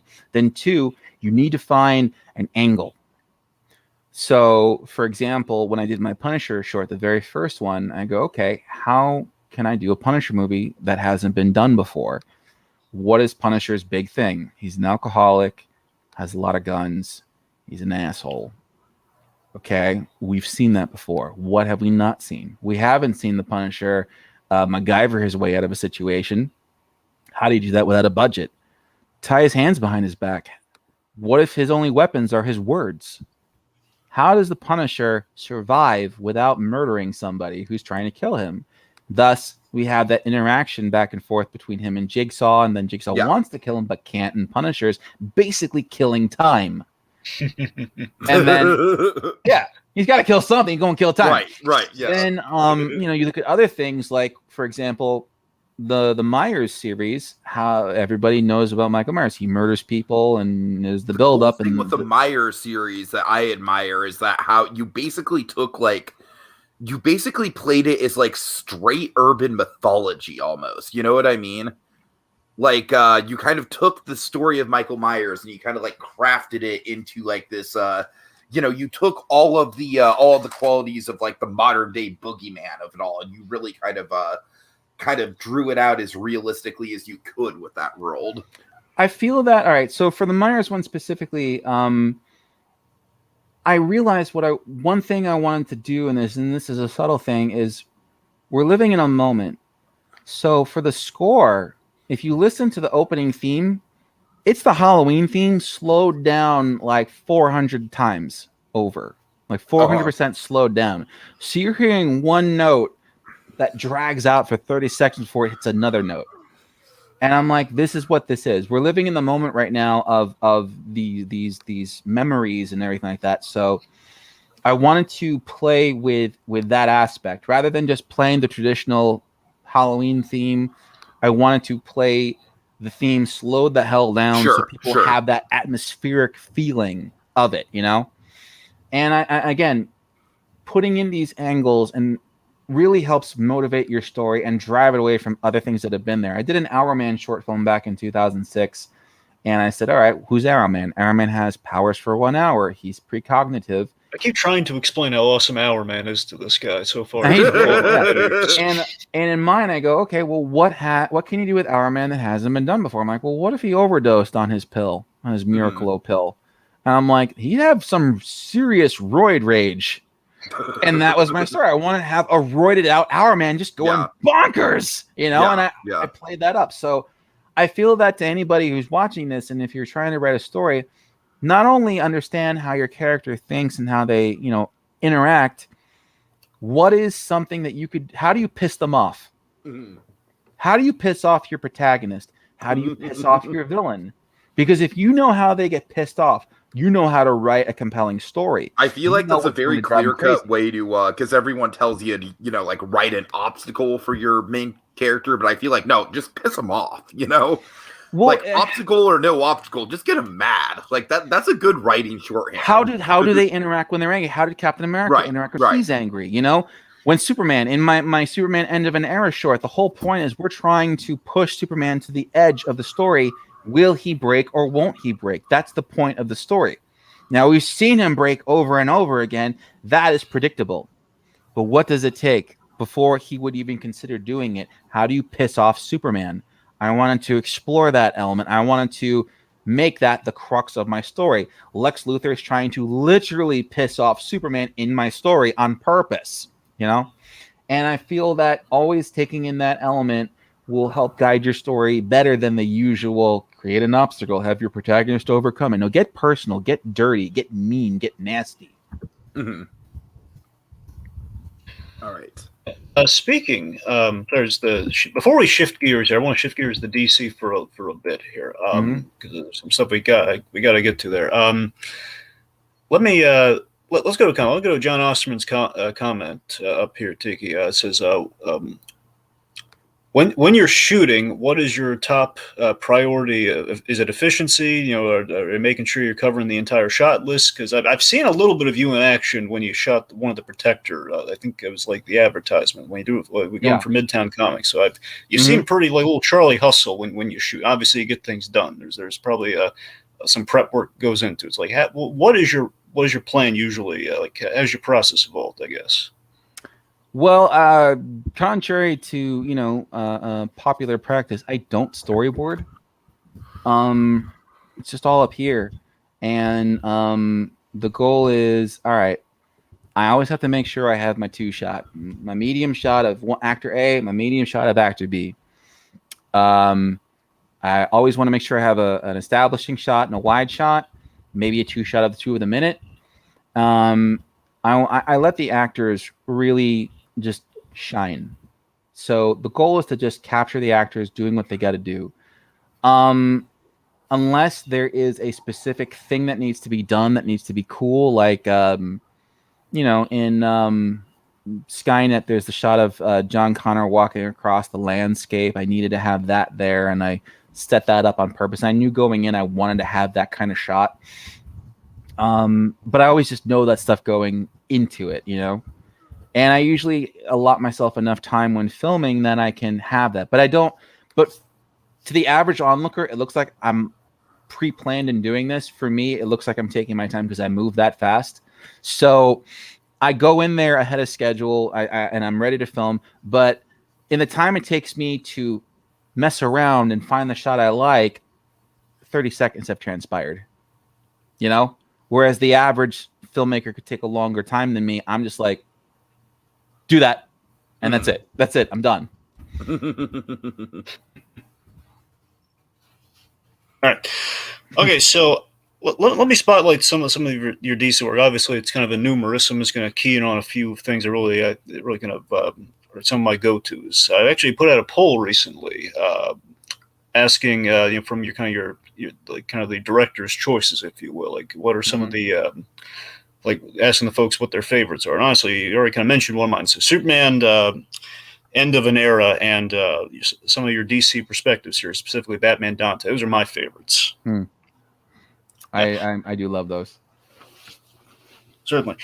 Batman Dante, man, seriously, it's such an enthralling tale. It's laid out so well. It touched me as so dearly as a Bat fan. Just the crescendo of just like, Batman, of course, he's designed to put the fear of God and scare the superstitious and cowardly. Mm-hmm. Yet ultimately, it's always like it's a guy in a bat suit. Any way you slice any interpretation of Batman, it's a guy in a bat costume who saves people. To me, that's Batman. Any way you slice. So I love him. Ultimately, even though he has the scary visage of 89 working with him, he just has that wonderful moment of like, you're not nobody, or you're not a nobody. It's just so perfect. So going into that, I actually wrote that idea / script. Actually, I wrote the script back in 2008, and I wanted to make it way back when. And I just really like the idea of having someone perceive Batman, because we have our own interpretations, but seeing somebody perceive Batman can treat him like a horror movie. And I that was the goal going in. I wanted to treat Batman like a horror movie character this time around. I've never really seen that be done in movies, with the exception of that one shot in Batman Begins where Scarecrow gets poisoned and he sees a horrifying version of Batman. No one has ever bothered to really play up the slasher element of Batman. The unrelenting scariness. And so that's what I wanted to do with my short. I never wanted to see his eyes. I wanted them to just always be blacked out, shadowed. Having the Keaton costume was just glorious as far as I'm concerned. And having that with not him ever speaking, never hearing him actually talk or doing a heroic pose, because they do that too in other works. I wanted to avoid all of that and just give him the Jason Voorhees treatment right up until he has that interaction with the guy. He has to just be a goddamn beast. So that was kind of the goal going into it, and just making him being as, you know, horrifying as possible. The music was not supposed to be uplifting or inspiring. That's why I actually used music from Saw. And yeah, it was just very elemental and terrifying and nasty music, you know, for the scene. And then finally, once he grabs the guy and Dante and has that interaction with him, it's just like, it's got to be enough to make you shit your pants, you know. And then, of course, you know, become a better person afterwards. And I was kind of reminded of, like, in Black Dynamite, you know, there's a deleted scene where he meets Barack Obama as a kid. He's like, I want to be just like you when I grow up, Black Dynamite. He's like shaking the shit out of him. No, you don't, kid. You don't want to be like me. You can be anything. You can be president if you need to. And it's just like, Barry went home that night and changed his pants and then went on to go to college and become the president of the United States. So it's like, yeah, after he changed his drawers, yeah, that's what you got to do. So Batman will scare the shit out of you. Nice. But yeah, seriously, it's the whole DC perspective series. You know, it's kind of like a little air of, you know, hard traveling heroes. You know, with, you know, Green Arrow and Green Lantern. There's very much the, you know, kind of the differing perspectives as a way of, like, doing superheroes in a way we've never really seen them before. I just thought, like, all those, they're really, I mean, particularly Dante's always going to be my first love with those. But then you have something like Flash Wallace, which I think is just, it's brilliant. Doing, like, the John Wesley Ship Flash from the 90s. Well, the motif for all of them was that I wanted to use their era counterparts. So I wanted to have Reeves Superman, Keaton Batman, Carter Wonder Woman, and Ship Flash. I wanted to have those specific versions of it. That's to add to the perspective element. But yeah, when I did Flash and everything, I wanted to kind of delve into that Trayvon Martin shooting situation and really, really express, you know, the feelings that people get from those incidents, and how if only we had someone capable of just running faster than a speeding bullet and stopping it, you know. And it just lines up with who the Flash is. And I think it's what works so brilliantly about it. He's the kid who wants to stop that tragedy from happening, you know? And I love they saving a kid in the... Yeah. It works. A little bit of terrible irony is we had cops show up because the guy who was playing my Flash and the guy who was playing the shooter, bless their hearts, kept forgetting that I wasn't recording sound. And kept screaming their goddamn lines when I said, just pantomime and mouth it. Oh, God. So, I love it. Someone called the cops and said, we heard gun. And I'm like, oh, fuck, I have a black kid in a hoodie here. This is not happening. So as soon as the cops show up, I immediately run out and I'm like, we're shooting a movie. It's a Flash. They go, what do you mean it's the Flash? I go, it's the Flash. The superhero Flash. You got the Flash here? Yeah. Where? I call him. He comes, idiot. What more do you need? Look at him. Jogging out in his, it's dark. We're not dark early, but he comes just jogging out in his red costume. They take one look at him and they're like, all right, let's go. All right, nothing to see here. Moving along. But you know, stories have a happy ending, like because I'm pretty sure they would have been angry if I was lying, and they're like, "You lied to us. You said the Flash was here." You know, bro, my camera and everything. But yeah, so, and I'm very sure because the cars were facing us. There, I would love to see the dash cam footage of the Flash just jogging up to the car, being like, "Hey guys." And they're like, just shut up, all right? You're screaming gun. We got, you know, people calling the cops like, I know, I yelled at them. I'm very sorry about it. Just please don't shoot the black kid here, okay? Like, we can't have that right now. They're just going to roll play. Hey, Notarile, we never appreciate that speed ticket short. This is our revenge for that. I'm just saying, the last thing I want is something like that happening, let alone something like that being politically charged. So I wanted to make sure that was nipped in the bud as fast as possible. Sure. Pun intended. Yeah. Because it's the Flash. And so it was, thankfully. But moral of the story is, kids out there, if you're making a movie, have a guy in a red spandex costume. It might save your life. So if you, because this is like a set of 4, just like, hypothetically, if you ever did like another set, like what heroes do you think you might be interested in using? Because I know you're a Blue Beetle fan. Like, I am, but there are no significant versions of those characters beyond, like, for example, Alex Ross had put out that painting of I love Alex Ross's work. Carter and Reeve all together flying into action. Yeah. that's the reason that made me want to continue this series and make all 4 of them. But there aren't any other significant TV or film versions from the 70s or 80s or 90s of any additional characters. So I would just be doing comic versions, and that's not what I wanted to do. So I really couldn't do any more than even if I wanted to at this point, other than what Robin. Who gives a fuck? Fair point. Oh no, that's excellent. That's an excellent point. All right, but yeah, end of an era though. End of an era again kind of hits me in the feels like Dante, big time. Just seeing like getting closure in this battle of ideologies between Superman and Lex, and I just love the logic in the writing on Lex. I love a good Lex Luthor in terms of writing. I just love the idea of how do you kill an ideal? You can't, but you can kill the man. I think that came from. I'm trying to remember where that idea came from. I've been sitting on that idea for a long time, actually, because it was really going to just be a Lex Luthor monologue that I wanted to do for myself. And I think I had written it for I always wanted to have Billy Zane as Lex Luthor. So I wrote with Billy Zane in mind when I wrote that opening monologue bit where he's talking about, his family and how the Luthors built Metropolis. And I think the angle was, all right, I never liked, I'm a criminal mastermind. Who the hell wants to say I'm a criminal mastermind and be proud of that if you're Lex Luthor? Lex Luthor is not a proud criminal. Lex Luthor is the hero of his own goddamn story. And I wanted to give motivation to a legitimate Lex Luthor as to why he could come to hate someone like Superman. I wanted to really explain that pathology a little bit more. And then, of course, I explained, away the Gene Hackman thing. Well, then you showed up and I kind of just lost it. Sorry about that. But I wanted him to have this real sense of entitlement. This person who I remember John Gotti, who I heard stories and saw photos of him back in the 70s and 80s where he would walk around Manhattan in silk pajamas. Never had a care in the world because he knew no one was going to mess with him because he's John fucking Gotti.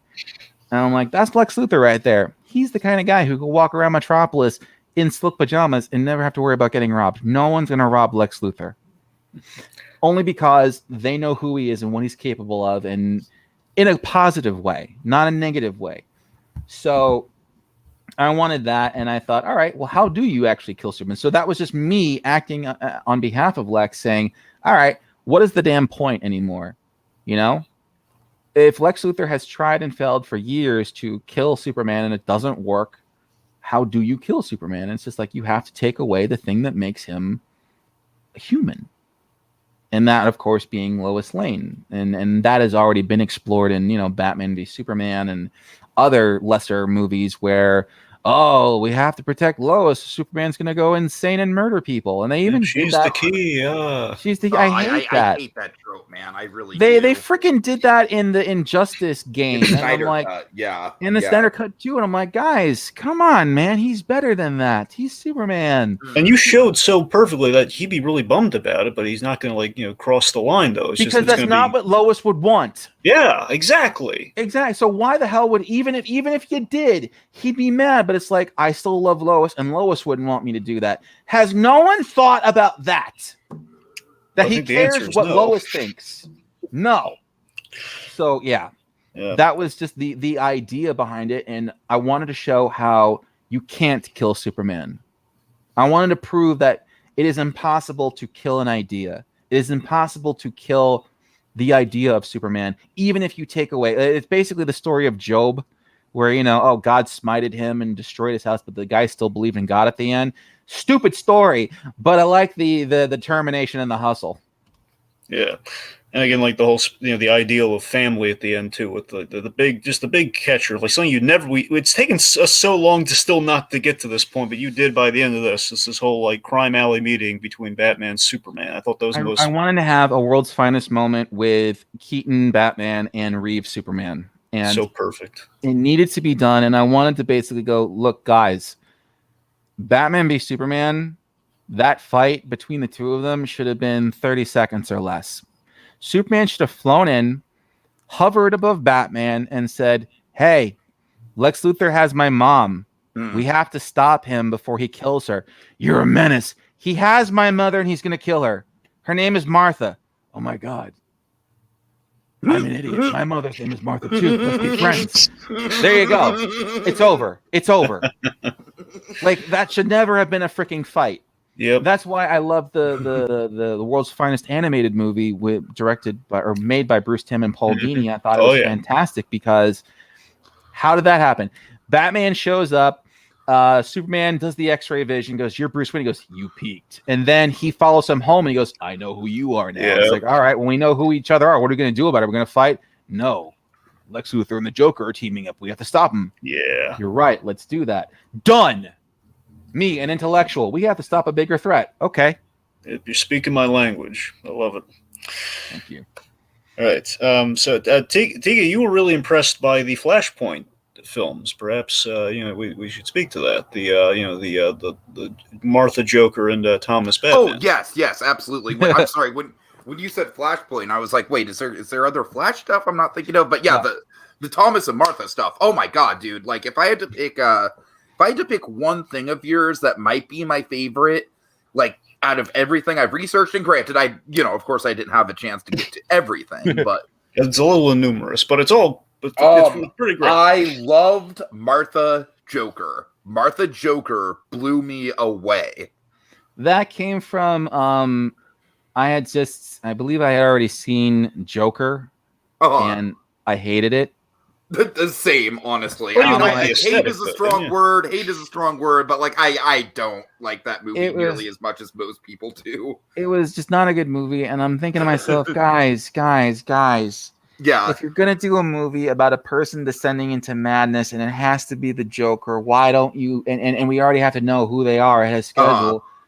Do fucking Flashpoint. Like, that is the greatest untold story, and there is only two things for that. There is the issue where she kills Alfred, and it's like it's glossed over. It's just told in like little panel flashbacks because we're all focused on Thomas. Yeah, Knights of Vengeance, the whole 3-part. Yeah, that one. Yeah. And I'm like, what? Whoa! Slow your roll. There's so much to unpack here. Why? How? Dude, like, come on. This is what I want to see. This is great. This is and this is what motivates a lot of my filmmaking. I love playing in the part of the sandbox no one's gone to yet. Totally, absolutely. I mean, you have that, and you have the animated adaptation, which gave you. It's a very brief. It's a wonderful brief. Again, glimpse, just glossed over in the animated movie too, and I'm like, are you kidding me? So I wanted to unpack that because no one's done that. And again, if you look at my catalog, a lot of my work consists of stuff that no one has ever bothered to try out. We've referenced it once or twice, but we've never explored it. So, I had worked with Danny Scott, and she was Frenzy in my original short film series, and I had asked her, what kind of roles you want to do, and she had said she wants to do crazy stuff, and I'm like, I'll get back to you. And so I started thinking, and I came up with the Martha Joker aspect. I'm like, what if I did Martha Wayne's descent into madness? How can I pull that off? And I thought about the angle. I'm like, all right, what do I need? And of course, I became an expert overnight. I read the Knights of Vengeance story. I rewatched the scene in Flashpoint. I'm like, are you kidding me? She's in the goddamn thing for 30 seconds. Like, what? Right. And so I was like, all right. And I delved into it, and I go, I want to deal with the stages of grief, denial and loss and going into madness and everything. And then I wanted to basically put my own Joker spin on it with, using the parts of the score. And I wanted to pay homage to every Joker. Like, there's bits of Jack Nicholson in there. There's bits of Heath Ledger in there. There's bits of Joaquin Phoenix in there, Mark Hamill. And then, and I even stole that one shot from Gotham. I actually really thought it was cool having that shot of Bruce Wayne and the gun turning to him and just bang. I thought that was a really great moment. But what I wanted specifically for my Joker theme, I didn't want to use any one theme. So I actually, that dun part, I stole that from Mad Max Fury Road. Because I thought that was just such a cool piece of music. And it's only in the music for like the opening sequence. I'm like, George, come on, man. This is great stuff. This should have been like the theme for the whole movie. But fine, you're not going to use it. I will, okay? So I repurposed it and I used it for Martha, and I thought it was just a great piece. And then, I wanted to just see how this couple was just toxic and growing more and more toxic as time went on, to the point where that he would become Batman and she would become Joker, and then poor Alfred.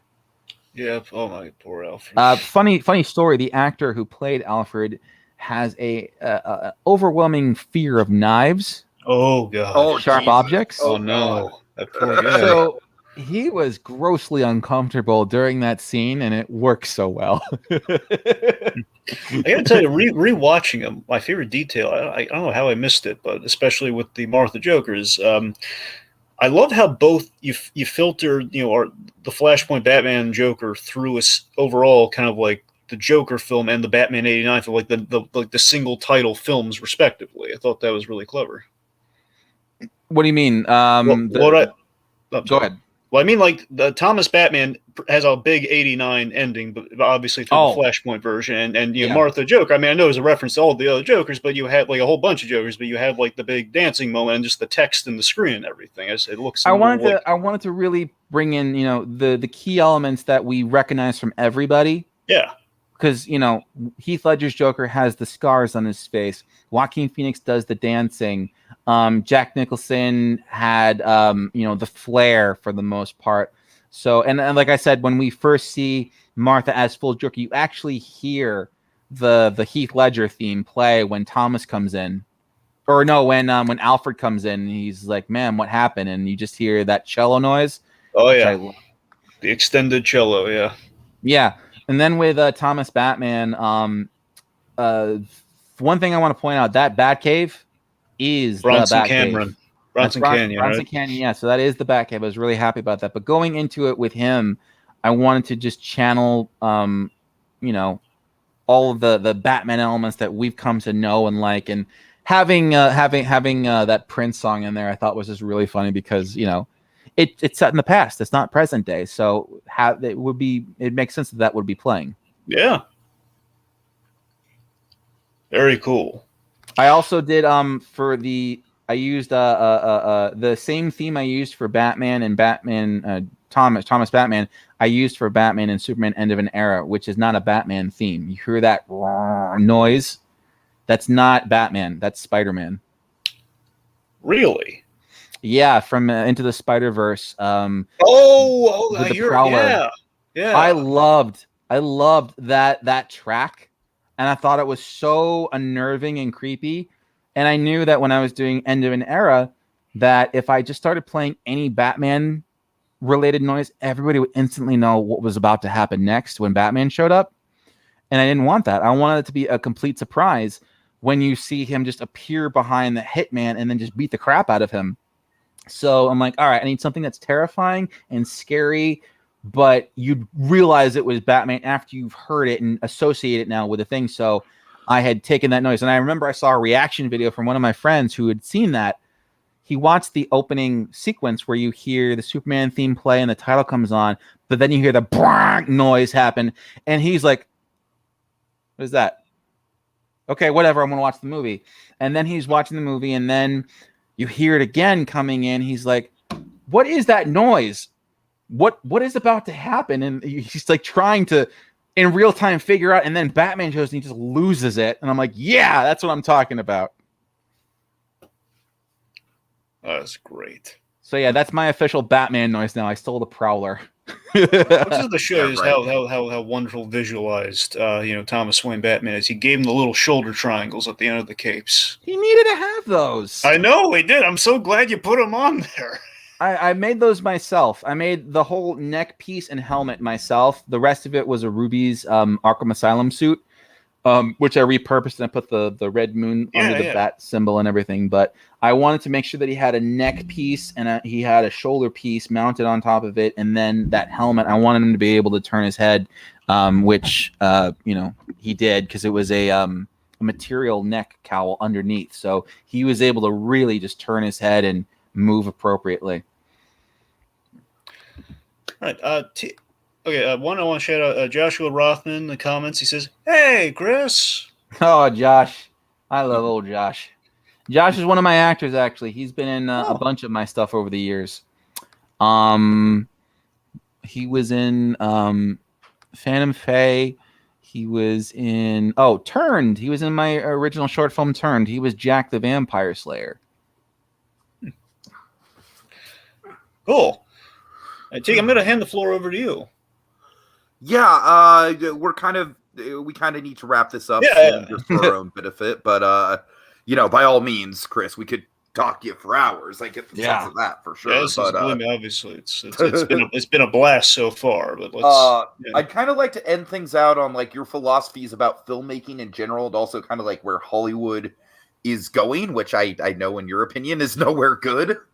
So, go ahead, please. Kind of just beyond the fan film spectrum, like, what are your overall thoughts on, like, let's say, for example, the curse of the cinematic universe. Like, you have your own cinematic universe, but like, it feels like today it's like you literally cannot make a movie without it being, we have to tie it into 3 other movies. Well, everything needs to be a franchise now. Brands are, the future, unfortunately. Familiarity, a quick buck. My wife and I were just watching like Defunctland videos on YouTube, and they were talking about like the death of the Rainforest Cafe and how like, these franchise restaurants went out in favor of something more famous like Bubblegum Shrimp because it was tied to a movie. Everything needs to be tied to something so that it's easier for morons to consume. And it's, a lot harder for people like me. Bubblegum Shrimp Company is like the calling card for morons who need something recognizable to consume. Pretty much. and I feel that the way that Hollywood's currently going, it could implode on itself at some point. We're already experiencing like, brand fatigue and superhero fatigue, especially because there's more mediocre and crap movies out there than high quality and high concept. And, people are going to get tired of that. And people are already tired of that to begin with. I can't tell you how many people like shit on Marvel just because, and even my wife was just like, I'll just wait for the tentpole movies at this point. If there are no stakes in the individual films, why do I care when I can just wait for the next Infinity War? Sure. Because that's where the stakes are at this point. So until the studios remember that the individual stories matter just as much as the big stories, you're gonna have a hard time selling this stuff overall. Yeah, there's always gonna be people wanting to buy it, but for example, look at The Mandalorian. People got fucking tired of the new trilogy. People got tired of Star Wars, and they're like, go back to basics. And then The Mandalorian came out and reignited everything. And now, how many new Star Wars spinoffs do we have? Like a dozen? There's a lot. There's a lot that they released last year that are on the pipeline. So, it's something to think about. And as far as I'm concerned, yeah, I have my franchise, but I feel that because A, I'm still alive, and B, I'm still in control of all my characters, there will still be an overarching a commonality. It's not going to be like, for example, Warner Brothers, where you have the Snyderverse, and then you have the happy-go-lucky Shazam, and then whatever the hell Aquaman is, and then Wonder Woman, and then it's just the tonalities are inconsistent. Marvel is better at keeping everything tonally consistent too. However, it's all exchanging through different people. But Kevin Feige has been, really good at keeping everything under wraps. So I've been able to do that with my stuff, but I'm doing it on a much smaller scale. I'm still Stan Lee rather than giving my toys to somebody else, Sure. So I feel that the future of filmmaking is, A, you have to always have that mindset of how can I make this not be a one and done project, because no one wants to buy a one and done project. People want to be in for the ride, but also have that ride have an ending too. Don't have stuff just go on indefinitely. Always have the ending in mind. I wrote a timeline of 200 years of BCU history, 100 years into the past and 100 years into the future. So there's a beginning and an end for everything. Oh, you're speaking of endings. I gotta ask you this. the origin of "It's the end, go home"? It's in every film. That came from the most obvious of places, and you're going to kick yourself for not realizing it. The Tracy Ullman Show. Really? She used to say that at the end of every episode. You thought for sure you were going to say Ferris Bueller. Well, yeah. No, it came from Tracy Ullman. I used to watch her show, and she'd always come out at the end of the show, and she's like, go home. And I'm like, why not? And then, I saw Ferris Bueller after that, but I gotten it from Tracy Ullman. I'm like, it's the end, go home. And I wanted to just, honor her for that. Nice. We got Ren Val in the comments saying hello and asking, when did you first conceive of the BCU? Speaking of cinematic universes. Hey, Ren. The BCU came into being officially in, I want to say 2014. Officially, that's when I think I put out my first image that says, the Blinky Cinematic Universe is a thing now. And then I shortened it eventually to BCU just because I didn't want to keep saying Blinky Cinematic Universe because I felt like a douche. But I had started creating, I created the Centurion, I created Phantom Fae, the Specialist, and the Avenger. And they were the first team. And I did the Retcon Chronicles in 2014. And then after that, I started doing stuff about them. And that's when I started creating the main timeline of what I wanted, and I interlinked the Protector into it by that point. And then, moving forward, I added new characters and so on and so forth. And I started repurposing old characters from what I created when I was a kid. So the BCU has officially been around for about 7 years. To kind of, since we're getting close to the end, here's the dovetail around to the powdered toast man of it all, since it's in the works. Mm-hmm.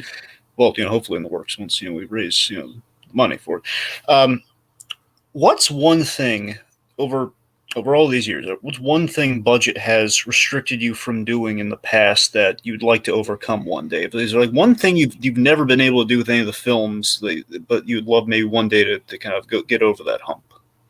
Well, I mean, it really depends on the film itself. For example, Punisher, I would love to have, weapons that could actually have blanks in them, or with Blade Runner, I would love to have had, a spinner in there, having a set that's futuristic, Haunted City is supposed to take place in the future in a Blade Runner style world, having controlled rain or snow, being able to do green screen or CGI. I would have loved to have had for Skynet, not show any Terminator skeletons, but at least had, maybe an HK flying overhead or something like that, or a crashed and burned HK or something. Just stuff like that. Having those effects that would up the production value just a little bit more and make it feel cooler and bigger. A chase scene, or a car exploding, or just wild and crazy shit that I haven't done would just be nice. Wire work. Oh, wire work. Someone flying into frame and me not having to digitally edit it and composite the shot. Oh, that would be great. We got the Maniacs! ! All right. Would you ever do an 80s horror radio drama? I'm basically sticking right now with original radio dramas. My first two radio dramas were West of Shatner and Jack Slater 5. Jack Slater 5 was just for fun, and I wanted to do something during COVID. And then West of Shatner was an idea that I had that I really just wanted to play out. Unless I have any original content that is based in the 80s, I would not be doing a Jason or a Friday the 13th style thing. So I can't say that I would right now. Right now, I'm really just focusing on world building with the BCU and doing stuff that I can't afford to film. Mm-hmm. I've been doing stuff involved in set in the 40s, and then stuff set in the future, and stuff with larger action sequences that I can pull off with just sound effects. All right, let me ask you this, just as kind of a broader sort of Hollywood question here. Mm-hmm. Since obviously you have a lot of roots in horror, and I imagine that you'd like to see a proper horror movie cinematic universe, not only the Dark Universe, which is obviously like an infamous failure for Universal, but I already have that covered. Imagine a cinematic universe of of like all the horror movie monsters like kind of like interacting off of each other. Like, how do you imagine that would work if you were in charge of it in Hollywood? Right. So, getting to the Dark Universe, I think, is the first place to start. I actually have a script that I wrote. In 2016, I did a short film called The Weary Traveler, which was a Frankenstein movie about the monster, and it took place 100 years after the novel. And I dealt with the literary version of Frankenstein's monster. That was supposed to gear up into a 3-part short, which I actually wrote a feature for, where he meets the Bram Stoker's Dracula, and I want to meet, the literary version of Dr. Jekyll and Mr. Hyde. And that was kind of the start of it. I had this feature film that I wrote, which will make a great movie one day, and I intend to hopefully make it, but I would like to do literary versions of these characters, not the universal versions. I don't want to see the Bela Lugosi Dracula. I don't want to see the Boris Karloff Mummy or Frankenstein. I want to do the literary versions of them, and set it in Victorian era. And I don't want to do, like a new metal style, like Dracula Untold or shit like that. I want to just delve into the classical Romanian, Transylvanian, European elements of these characters and go full on into that and embrace that element, at least with those monsters. Then, if I was dealing with like the 80s slashers, that's just Nightmare Ends and Halloween, dude. And I've already done that. Right, for sure. But I don't see like them sitting at a round table discussing who they're going to slash next, Yeah. Oh, by the way, I got a weird question about Nightmare on Halloween before I forget about it. The second part. Looking at how that ends, essentially it seems to be kind of an end for Freddy Krueger, and obviously you did the whole Krueger series. Now, do you view those? Would you retroactively go back and say this is how that same Krueger ends, or are you just saying those are two very different projects? Like, in theory, yeah, it could end that way. That could be Freddy's official end. Yeah. I never said that they're two different Freddys. I always went in when I was doing my Krueger movies saying you can watch the Krueger series and then pop in a Nightmare on Elm Street Part 1 and not skip a beat. Cool. All right. And if you finished Freddy vs. Jason, you could pop in a Nightmare on Halloween and continue the story. So technically, they're bookends. That's really nice. I like that. Yeah. And I feel that the best fan films in general can always be interpreted as canon. I know. A good fan film makes you feel this is an official installment because it doesn't fuck with what's there. It only embellishes, adds, and enriches what you love already and expands on stuff you haven't thought about yet. Rather than rocking the boat and changing it and doing something, where it would cause controversy. For example, a fan film in which Batman gets killed or Batman kills the Joker or something like that. It's like, it's not going to be canon now because now you're going to have people go, this is bullshit. That wouldn't happen. And then there are other people who may embrace it, but it's like, well, that's not my version, Mm-hmm. Like with Skynet, for example, I defy you to watch Terminator 1, 2, and then Skynet and tell me that my story does not fit in perfectly and ends it. Yeah, you could say, well, what about Terminator 3? Well, my story just killed Terminator 3. Oh, yeah? What about Salvation? It's technically a prequel. It doesn't matter. Oh, yeah? What about Genesis? Okay, you like Genesis? Good for you. Enjoy Genesis. Well, what about Dark Fate? Oh, God. Cameron keeps changing his mind anyway. It's fine. Yeah. Oh, man. The Terminator franchise is then I was just sitting there in the theater, and I started seeing things that were familiar, and I realized we were entering a renaissance. Shut the fuck up and take your money. Renaissance. All right, Tiki, should we make this question in the comments maybe the last one, then go into like kind of final I think we should wrap up soon. Yeah. I think, okay, so Ren Val says, over your years of filmmaking, what has always been the easiest process or the one that you've become most experienced at? Like, 17, it's been, am I correct? Has it been 17 years? Or 17 years. I just want to make sure because I keep trying to play a little ambiguous just in case. So 17 years of filmmaking. What do you think's become the easiest process for you? Like, okay, I can do this stand on my head. I mean, writing is always pretty easy. I never really run into any snags. Once I have an idea, I can just, create the script. Editing is always the easiest.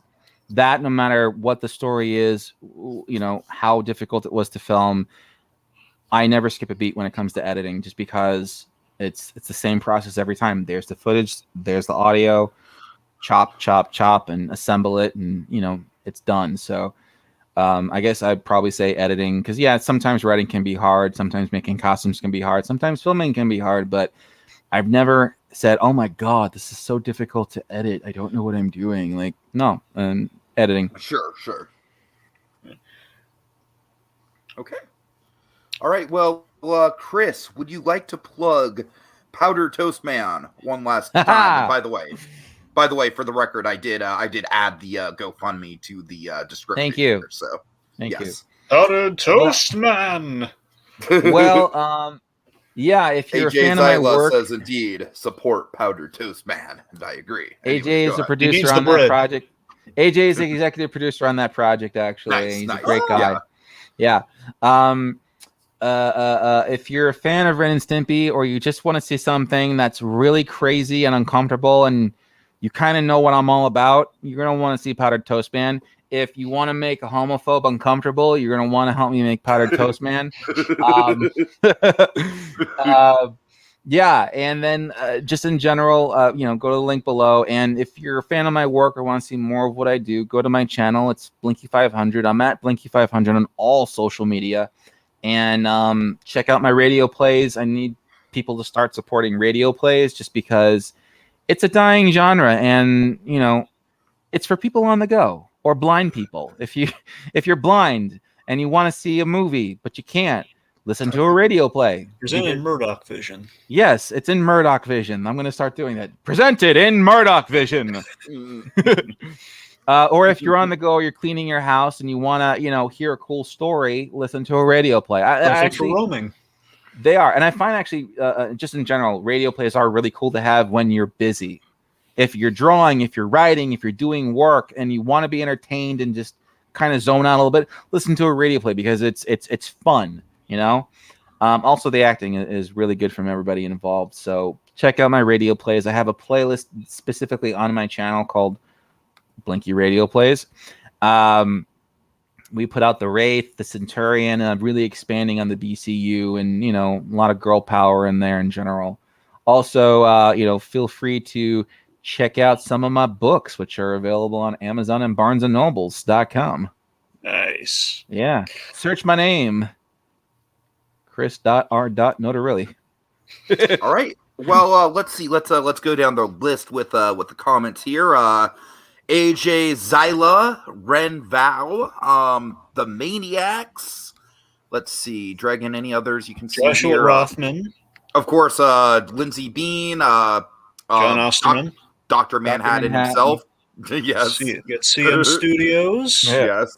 So we had a good turnout. So thank you so much for doing this, Chris. Always nice to chat with the creators behind the stuff that we geek out over. So always nice to have someone on that on. And do you have any final words for us before we sign off? No pressure. Loquacious to a fault. Whatsoever. Ask me a question and I shall answer it for you. I would just tell everybody, if you're a filmmaker, just keep writing until you figure out something that's cool. And I will say this: if you're a writer, if you can sum up your story in 5 short sentences or less, it's a good idea worth pursuing. All right, I like that. Let's see. Ren Vow says, glad to have dropped in. AJ Zella says, extra time, great interview. Thanks, guys. Really appreciate it. Thanks once again to Chris R. Notarile, and have a good night, everyone. See y'all later. Thanks for having me, guys.